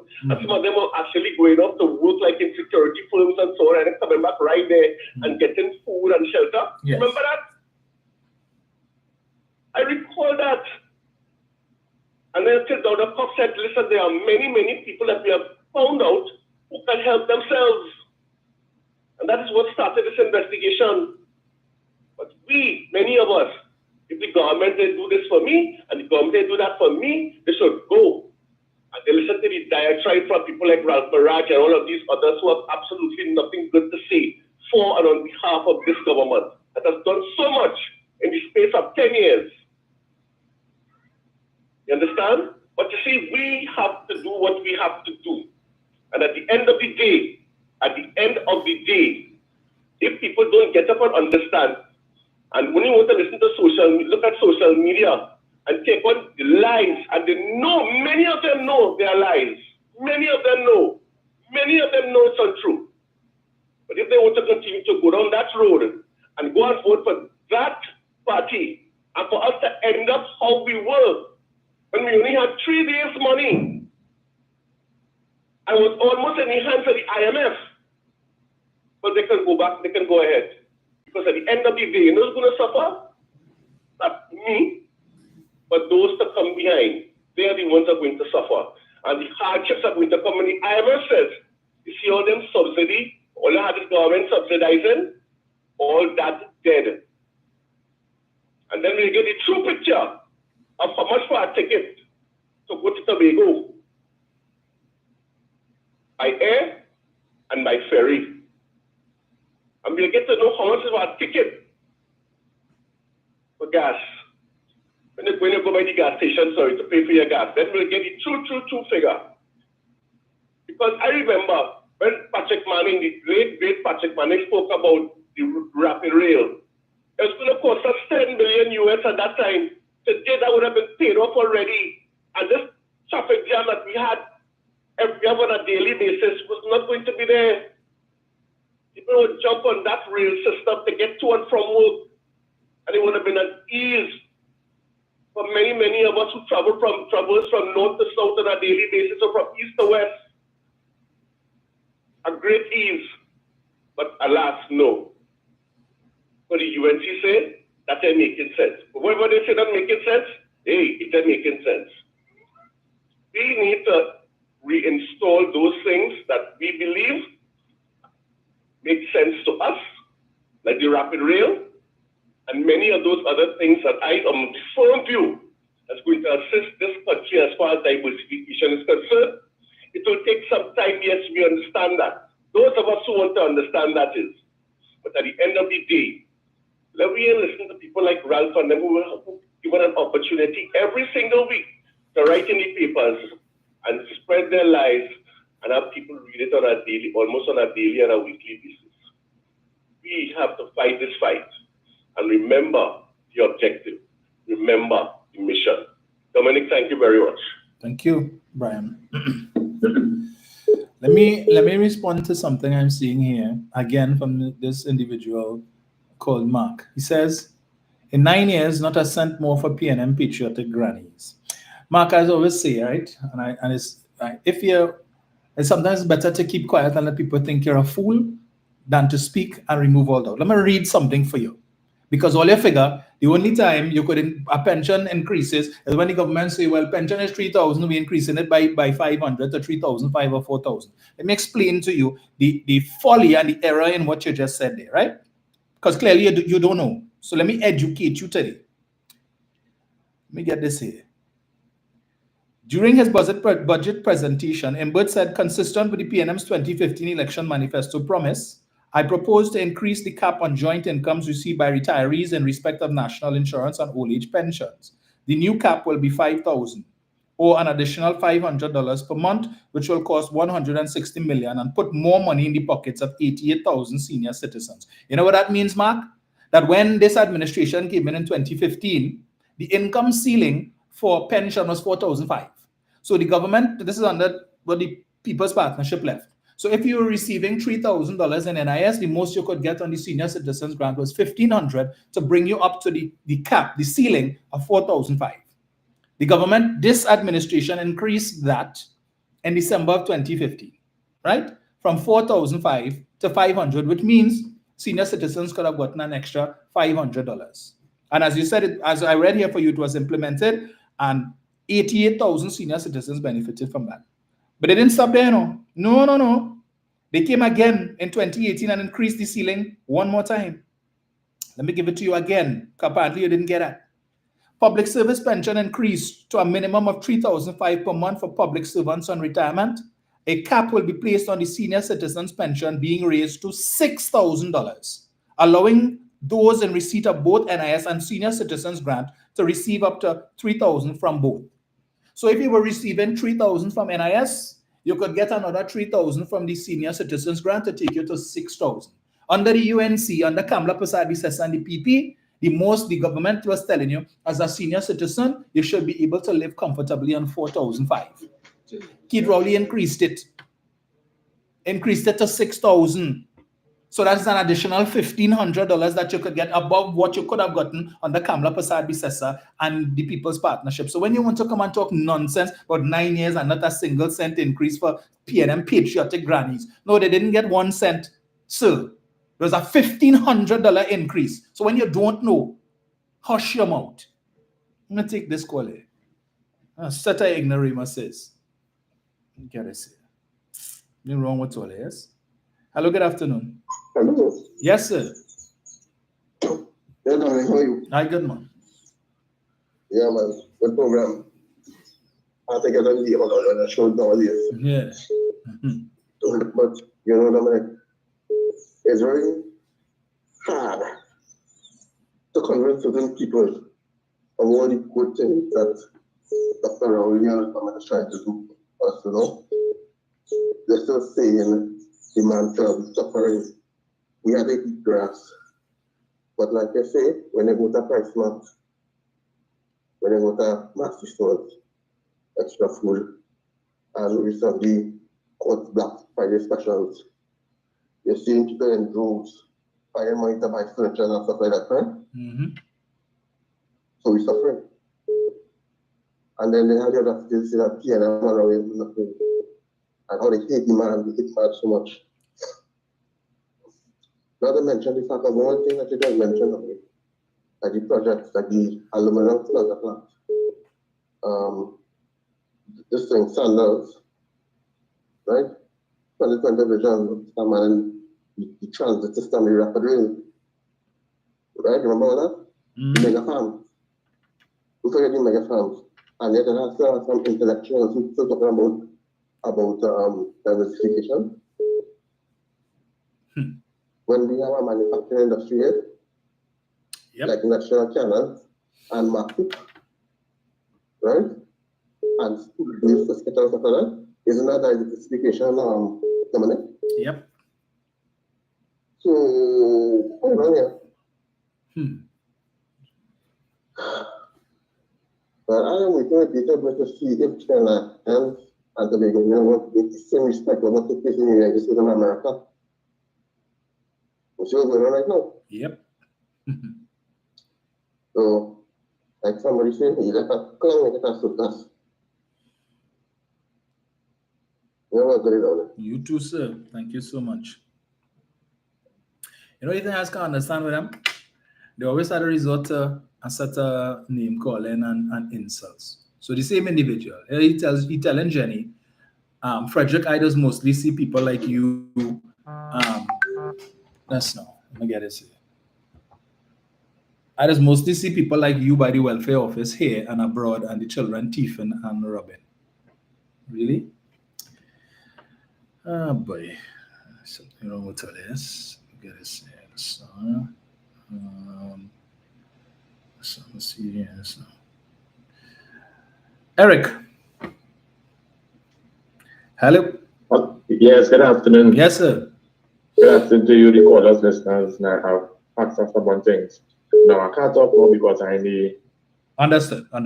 Right. You don't need to say. So, I just wanted to say, well, I haven't much to say because Jenny, Brian, Mr. Chance, Mr. Hughes, all the Valiant callers would have said it all. Right? All I want to say people, listeners, callers, viewers, take this message and share it out to your friends, family, and acquaintances, because at present, everything in this country at stake. And we don't want from next year, we wake up to see that all hard work paid off just going in vain. So my ticket is, let's stay focused, continue doing what you were doing, Dominic, and all the listeners. Take it into consideration and let your friends, family, everybody know the facts are out there, despite the propaganda and the lies and deceit. Right? I just want to touch on this pension thing, the social welfare services. Now, people don't understand how this service operates or this ministry operates. Right? They operate based on your disability 1, your pensionable age 2, and whatever sort of challenges that you may experience if you have the inability to work or to, I mean, medical expenses what have you, right?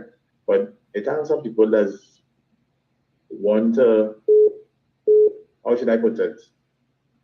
They want to hoodwink the ministry into believing that they need assistance, but to be told they are well off, because over the period, between 2010 and 2015, a lot of people would have gotten cards, food cards, and all sorts of underhanded finances illegally, and they wouldn't know desperation or desperate need for it, and they just tend to just rob the taxpayers, the own taxpayers, brother and sister, blindly for that 5 years. You understand? So it goes to show that accountability is key. You understand? And until some people do like that, you end up in problems, because it was a feeding frenzy on the whole Jagarat. You understand? And all them who could talk right now and making noise and quarreling and everything, check and see who this is majority of West African people that they are utilizing to come and talk the goobar. Just what Jenny said, Cambridge Analytica had play again because we're suffering. Right? Dominic boy, I catch my ass, same with I suffering, I catch my ass too. Anyway, good program as usual. Thank you, sir. Thank you.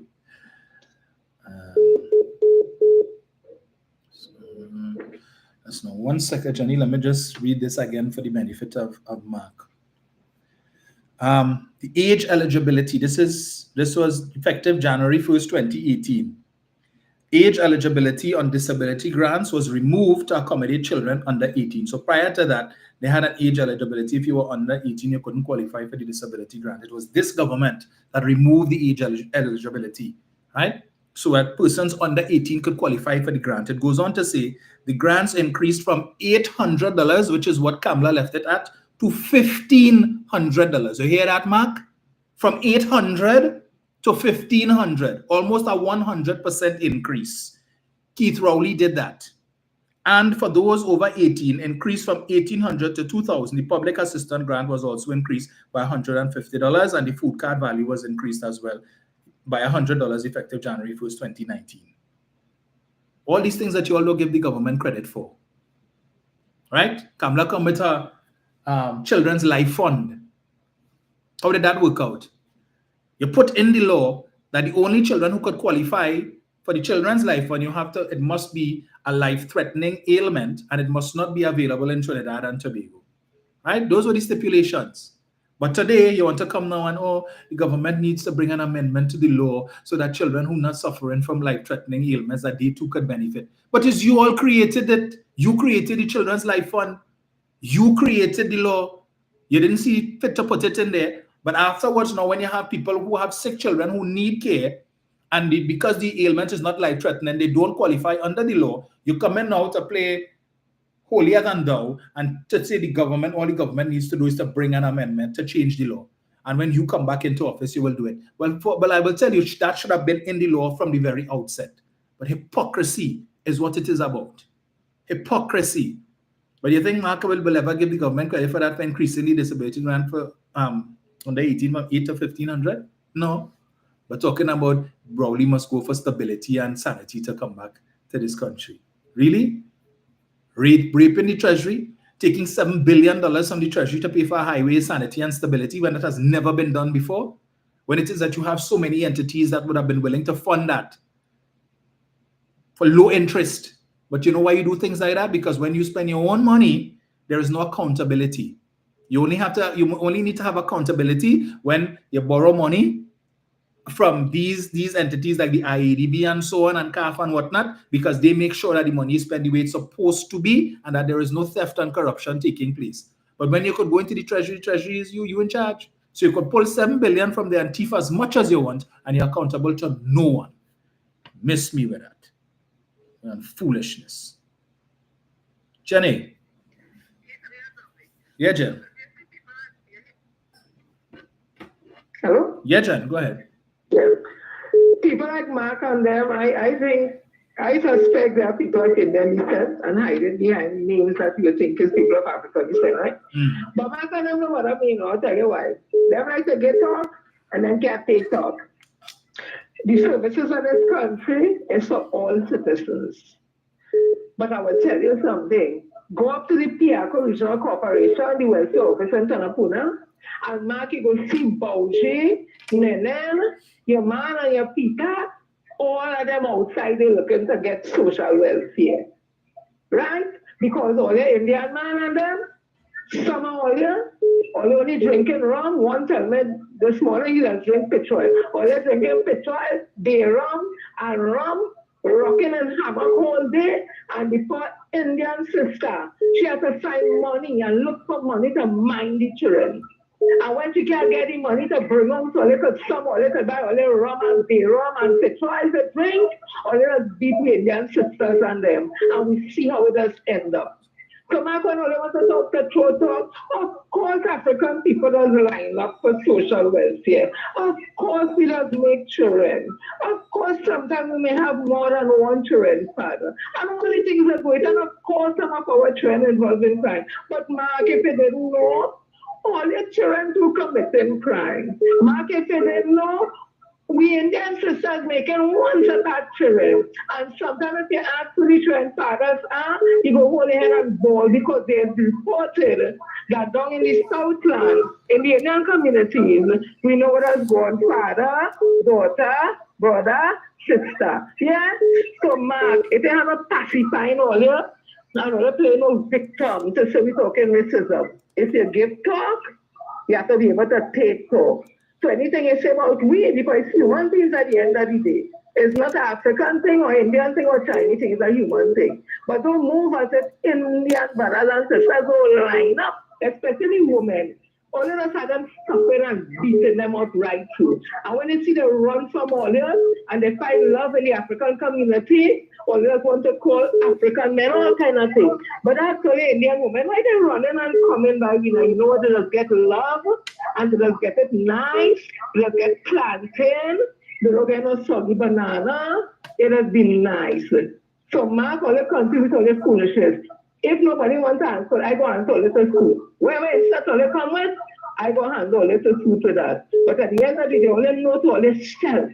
The only government and political party that built this country, that Mark, you benefited from, that all the Indians in this country benefited from, Chinese, Syrian, Africans benefited from, is the People's National Movement. Because UNC never built nothing. UNC come in and thief, corruption, kleptocratic. That's what we heard about them. You hear Jack Warner say, while in other political parties, it may have one or two little talk of corruption with the PNM, Mr. O'Halloran and Privat. He said in the UNC, everybody thief and they corrupted. So Mark, all they don't bill. UNC don't bill. UNC just come and take what it have and eat and eat and eat and eat until they could vomit and fall down drunk and ganji statue. And when everything's done, all they just run for PNM to come back, stabilize the country, and make back the money. And when they're not fighting, they're back into office to do the same thing. You see, 2025 is a hat trick on the backside. You will see nothing. Drunken, corrupt, fall on the ground, kleptocratic, Kamla Pasadi says, I saying it because it's not me saying, I saying after them, could never come back in this country as no prime minister again. Take that, put it in your pipe, or put it in a pitch oil bottle, or put it in your beer rum bottle, and drink it. Have a blessed weekend, Mark, and it's still all over the end of the day, as all. Thank you, Jen. Hello, good afternoon. Dominic. Hi. Dominic, well, like, together, these years of debt, never afford to get it. Hello? Hello? Yeah, you were going in and out, caller. All right. I used to get an NI. Right. The age of 20 grand. Mm-hmm. Money also get. Right. So based on the income ceiling, if the NIS is if your NIS is 3,000, right. So based on the income ceiling of 6,000, then the difference to make up the 6,000 would be 3,000. But sometimes when some people apply, they're not getting the 3,000. So they're giving them 5. How much? 2.5? Yeah. 2.5. Yeah. That would take them to 5.5. Yeah. All right. Well, let me check on that.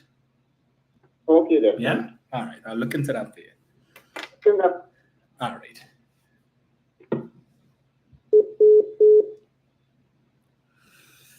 Right. I could probably take one more quick one, and then head out. Let me see. Heated argument there now. Anyway. Let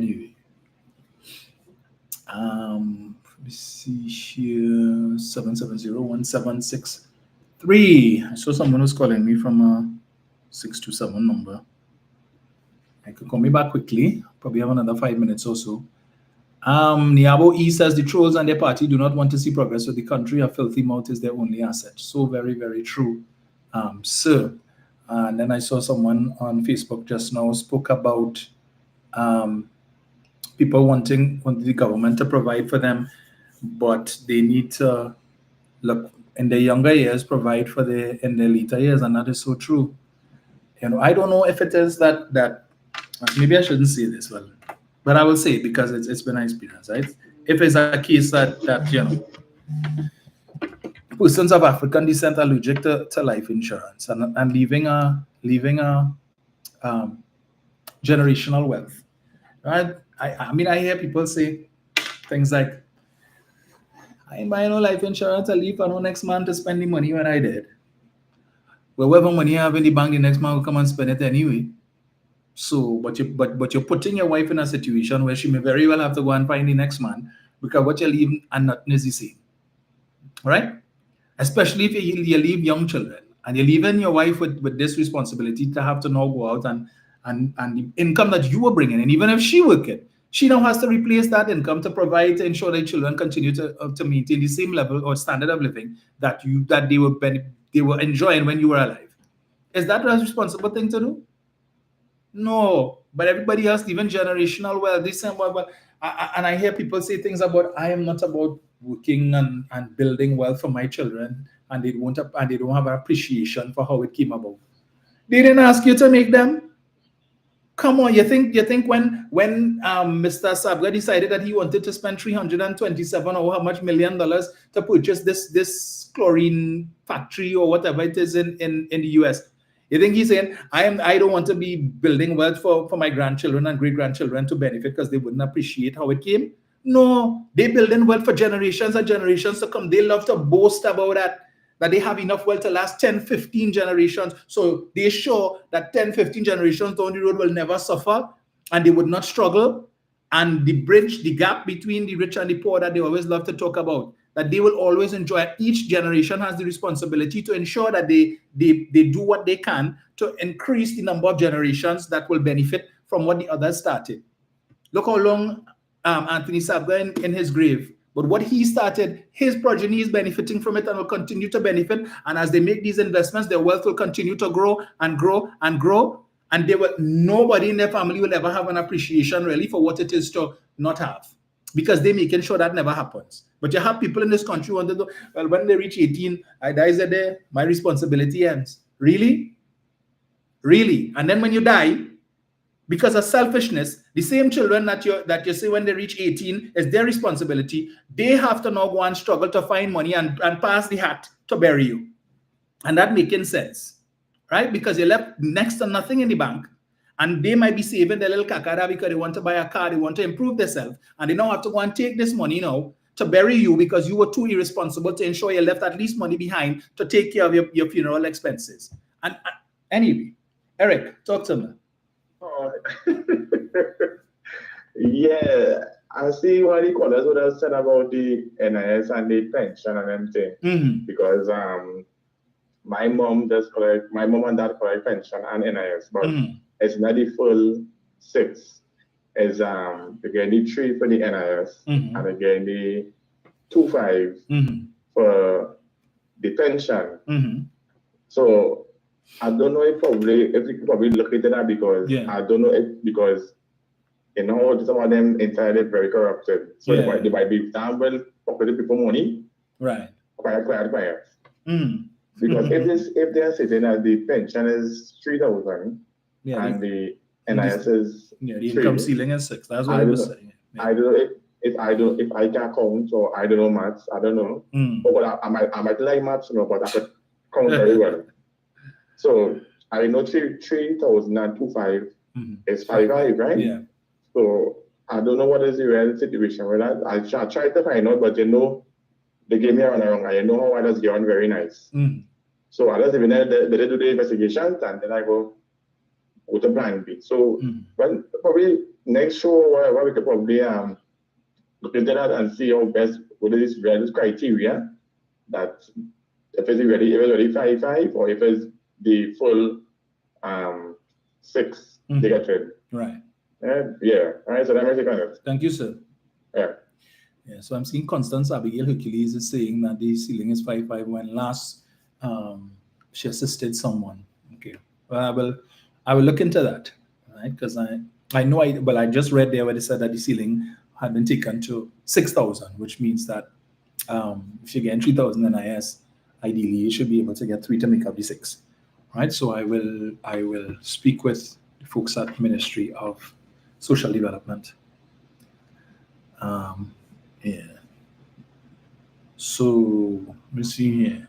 Judy Small says to die we all have to. So whether another man spend your money or not, you're still dead. Selfish puppy. So true. Judy, you'd be surprised at the amount of men who say that. Yeah. Well, for no next man to come and spend the money that you work hard for. Rubbish. Rubbish. But if it's the reverse and the wife dies, you have no problem bringing a Venny to spend the money that she worked hard for, right? Selfishness indeed. You want to say maybe from January 1st, 2025, the ceiling could be 6,000. Yeah, so I will look into that. So Abigail is saying maybe we need the effective date. All right, I'll check, because this article was saying, and it was quoting Mr. Imbert in directly his exact words from the budget, where he said 6,000, and this was for the 2018 budget. So I will definitely look into that. Gail Rambley is saying I get full pension because of working over 34 years, and that's in the UK. She's also asking if it could be the number of years you work. So the thing about it is that with the NIS, while the minimum pension is 3,000, depending on the amount of contributions that you make in excess of 750, you are entitled to increments. So for every 25 contributions that you make in excess of 750 entitles you to increments, but then that depends on the earnings class in which you were contributing.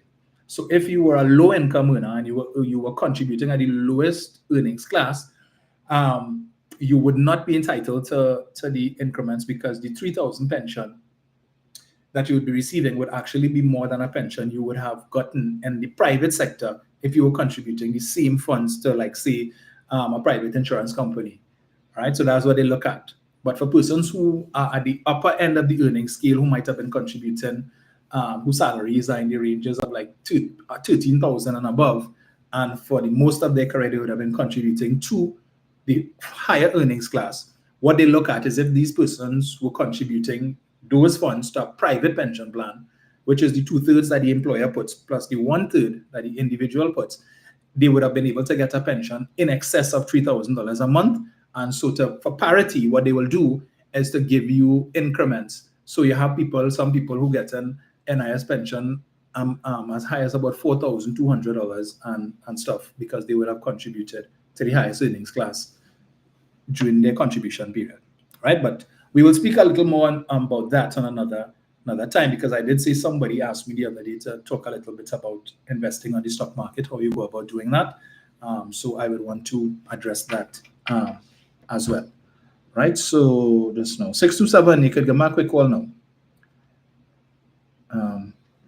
Before I wrap up. You too, Denise. Denise says, have a great evening. You as well. Juju is saying, that don't go like that, because I pay so much more than 750 contributions. Well, you see, Juju, that's the thing. You have to ask them, because what I can tell you for a fact, NIB is not going to tell you if you don't ask for it, because the fund is under pressure. If you think you're going to get, you come there expecting to get 3,000, they're going to give you that, right? But if you, as you said, you would have made significant contributions in excess of 750, based on the earnings class that you belong to, you are entitled to increments, right? But if you don't ask for it, you won't get it.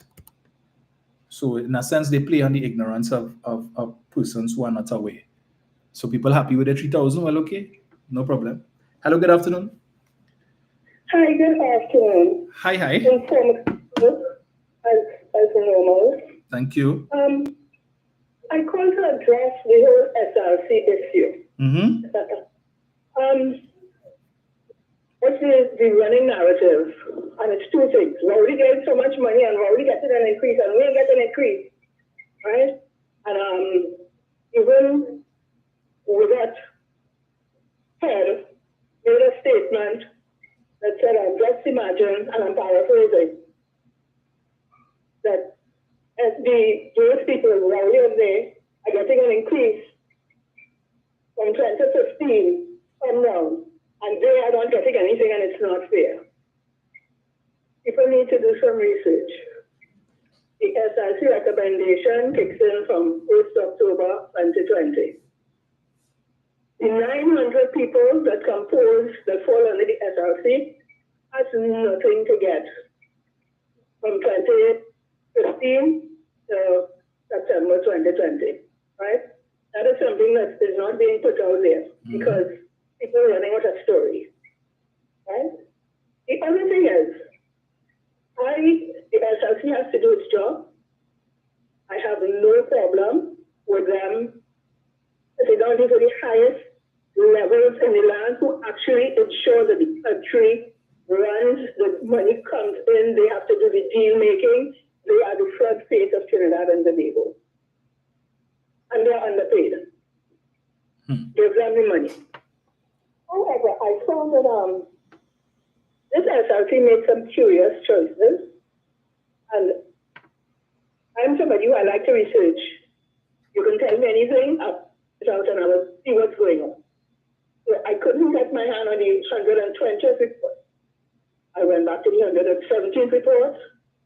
I went back to the 98th report, which is the last time that they got any increase, which should have been in 2013. Public officers got up to 2015, right? They got in 2013. That's an aside. And people who are saying that the Prime Minister and the President, and those are the two they're calling, getting so much money, need to check exactly what is going on. The President had a duty allowance that gave her how much was it? $73,920. And all they did was combine the duty allowance. The truth is fact, and that's from 2020 to 2023. The President got no increase in salary. She got the same thing. And so increase earning section if accepted from October 2023, and it's 9% roughly. I decided to do the math, 9.8%. Dr. Rowley, they also combined his salary, right? And then they gave him a 16% increase from 2020 to 2023. And then about a 10% increase last year, right? From October 2023. And I was like, okay. You know, the opposition salary moved from $29,000, this is the total, to $37,200, which is a 60.5% increase in salary. And that is from 2020 to 2023 September. And then a further 11% to $52,000 from September 2020, from October 2023 come forward. And I have an issue with that, right? And I'm looking at it two ways. Are you telling me that the leader of the opposition, whoever that is doing more than the Prime Minister of the country? If the opposition is getting leader is getting a 60% increase, well, it turns out to be like 73%. And if they're getting that, then the Prime Minister should be getting that as well. So by their estimation, as far as I'm concerned, the Prime Minister's salary should have moved to over $100,000, right? And that would be a bit more equitable. But the bigger picture is this is the leader of the opposition, right? And then if you want to pattern, the present leader, Kamala Prasad, who does not turn up to Parliament, does not function in her role, right, has nothing to say, debates no bill. I don't think I even saw her on Friday because I watch, right? What is the justification, right? And at the same time, they were decreasing other people's salary and doing all sorts of things. I know it's a lot, right? But for me, because of that inequity with the opposition leader, and I'm good, whoever it is, Kamala side, there needs to be a proper explanation and justification as to why that movement took place, right? The most, as the opposition leader, you cannot be getting a bigger increase than the president and the prime minister of a country. It defies logic. She has nothing to do, she's floating. She is one of the least working opposition people we ever had. You hear nothing from her. You can't even get an interview. And when she says something, it's just a bacchanal with no backup.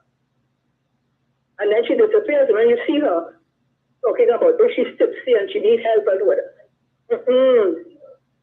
Right? So I have a bit of an issue with that. Right? The parliament, the councillors who are also part of the local government reform, I think they need to be better represented. Salary not cutting it. Right? The judiciary, the people the police commissioner, there's a host of people who are doing a job and you need to pay them properly. Right?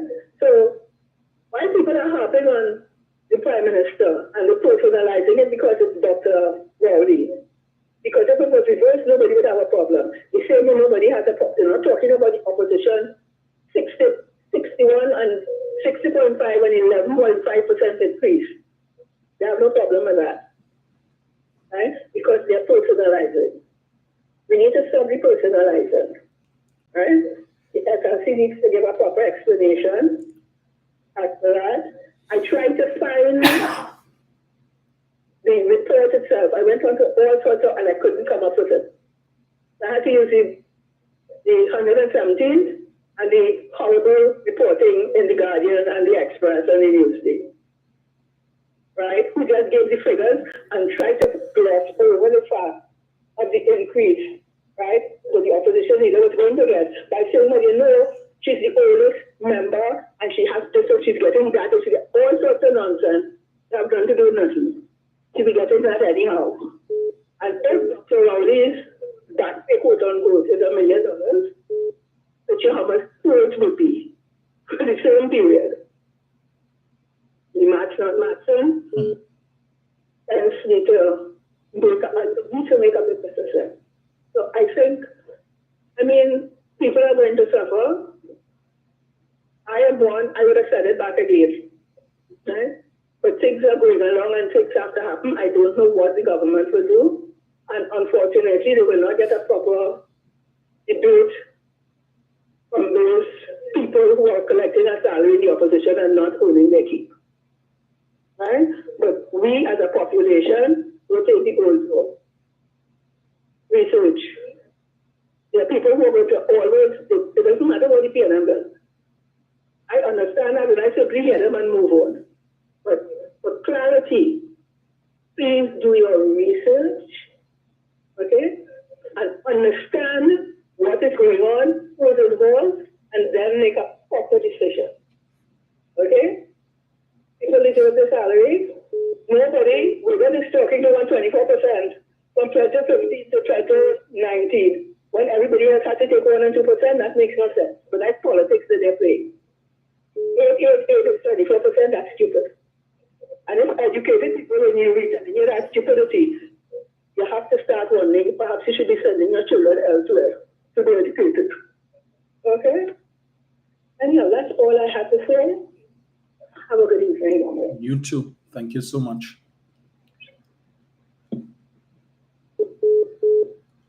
Last call. See, so Melka says, caller, proceed to the head of the class. Great contribution. Indeed. Pearl says, that is why I always maintain that Kamala is very happy being an opposition leader. She's well paid to do nothing, but she has to convince her illiterate supporters and she's fighting for them. Indeed. Let me get this here. Hello, good afternoon. Hello, good afternoon, Dominic. Yes, sir. Hey, I'm just, how are you doing? Enjoying your show as usual. Thank you. I'm calling to mention how one of your radio hosts got cursed out on Friday evening. Serious? Because a caller was calling in to say that the programs that the government have in place is not working for some people. This guy called in to say that he went and do a crane course, and it's 2 years now he's sitting down, he can't get a job. So I think what he is trying to say is better that the people sit down and not go and try to get a trade, that when it's time for a job, you can have a job, than sit down on the block and not have a trade, and then you will never have a job. So when he was trying to explain to the radio host that, okay, that his friend have a job for 2 years, and have a crane license for 2 years and cannot get a job, the host was trying to tell him, well, okay, I understand. And at the end of the call, he ended up cursing out the radio host, one of your favorite radio hosts on 91.9 Friday evening. So I think you should, I don't know what's going on. Like if these guys and rather people sit down on the block and not have a trade, than go and have a trade and then try to get a job. Right. I think, so I think it's really bad that is how some people think. Okay, have a good evening. You too. Thank you. Okay, bye. And I'm seeing Nadia Lewis Dixon saying it was despicable. All right, I'll have to go and try and pull up that clip and see what went on there. But you see, again, they figure they want the government to hand them, to teach them to fish, give them a fish, all of that, to show them where to go and fish, buy the boat for them, buy the net for them. The government must do everything. And if they, after doing all of that, they go out there to fish and they ain't get nothing, it costs the government. They teach me how to fish, they give me a boat, they give me a net and everything. They set up a spot for me to sell my fish to, but they forget to give me the fish. That's the government fault. Everything that they must do. Right? When I can't scale the fish properly. Look at what kind of knife they give me here.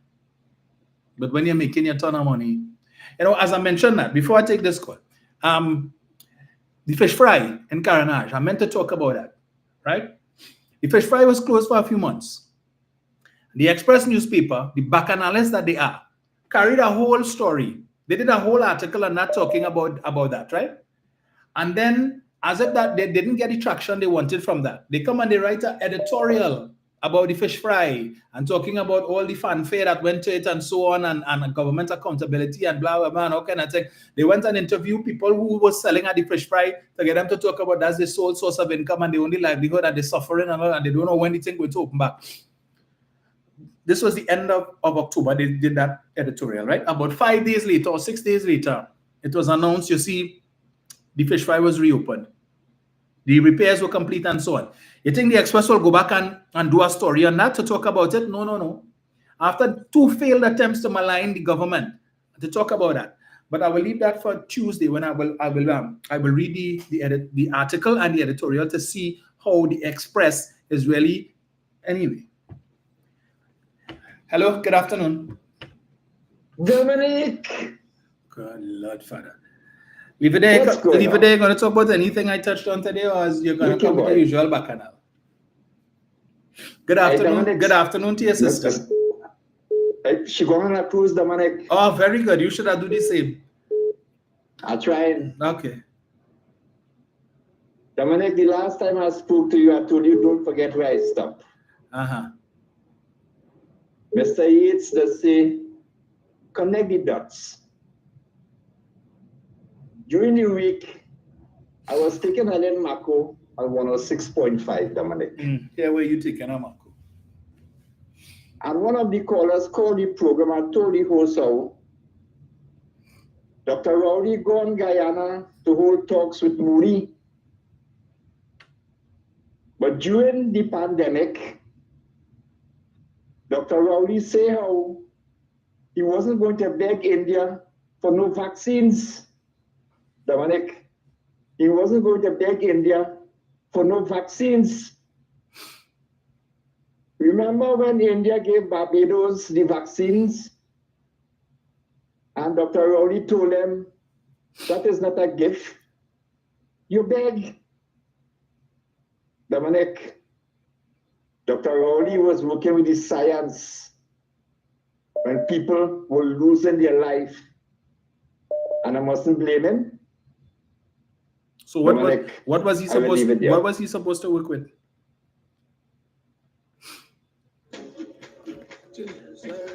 What was he supposed to work with, if not the science? If he didn't work with the science and more people had died, or they would have said something else, right?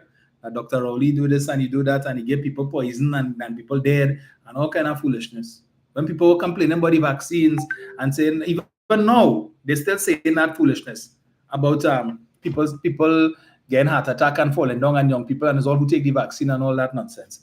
Look, leave it all easy, you know. Oh boy. Is the time there?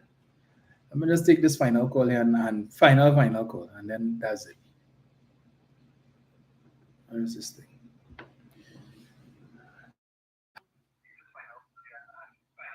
Hello? Hello, good evening. Hi, good afternoon. This is Dominic Romain. Yes, it is. Sir, I am so thankful for you accepting this call. Sir, my name is Wayne Ruiz. I'm first-time caller. Welcome. But always listen to your program. Very, very intelligent topics. Thank you. Sir, I would like to confirm something to me, right? About the NIS and pension. I'm a pensioner, right? But I am only given $5,000. How much? $5,000. Because what they say, right? That I was collecting $3,600.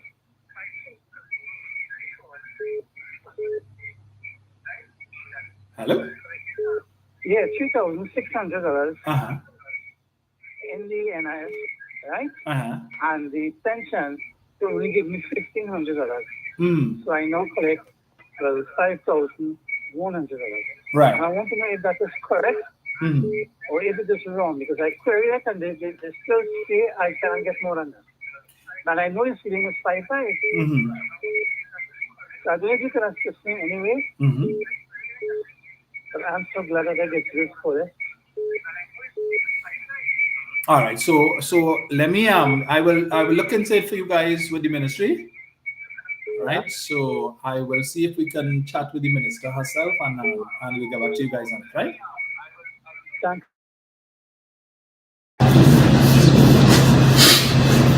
So, all right, let me take note of that to speak with the minister on that, so we can have somebody who can give us the explanation for it. What's going on with this thing here? So, see. Right.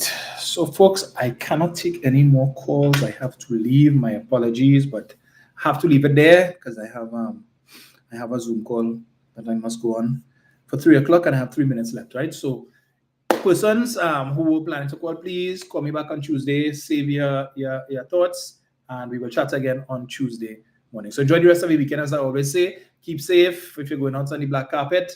Right. It's rainy outside certain parts of the country, so please. Mindful consumer is saying you don't necessarily have to get the ceiling amount. So as I said, we will get the exact details so that we should be able to clear up any ambiguities that persons have, because clearly there are a lot of persons out there who have questions, and we aim to be able to help, and these are things that the ministry should be doing outreach to inform people so that they can have an understanding of what they are entitled to if persons feel aggrieved. Right, so we will get the explanation for you guys. All right, so I give you that commitment. Stress says leave it there is the ultimate dance. You just come and say you gotta run this strap. So folks, we will chat again on Tuesday morning, God's willing. All right, take care.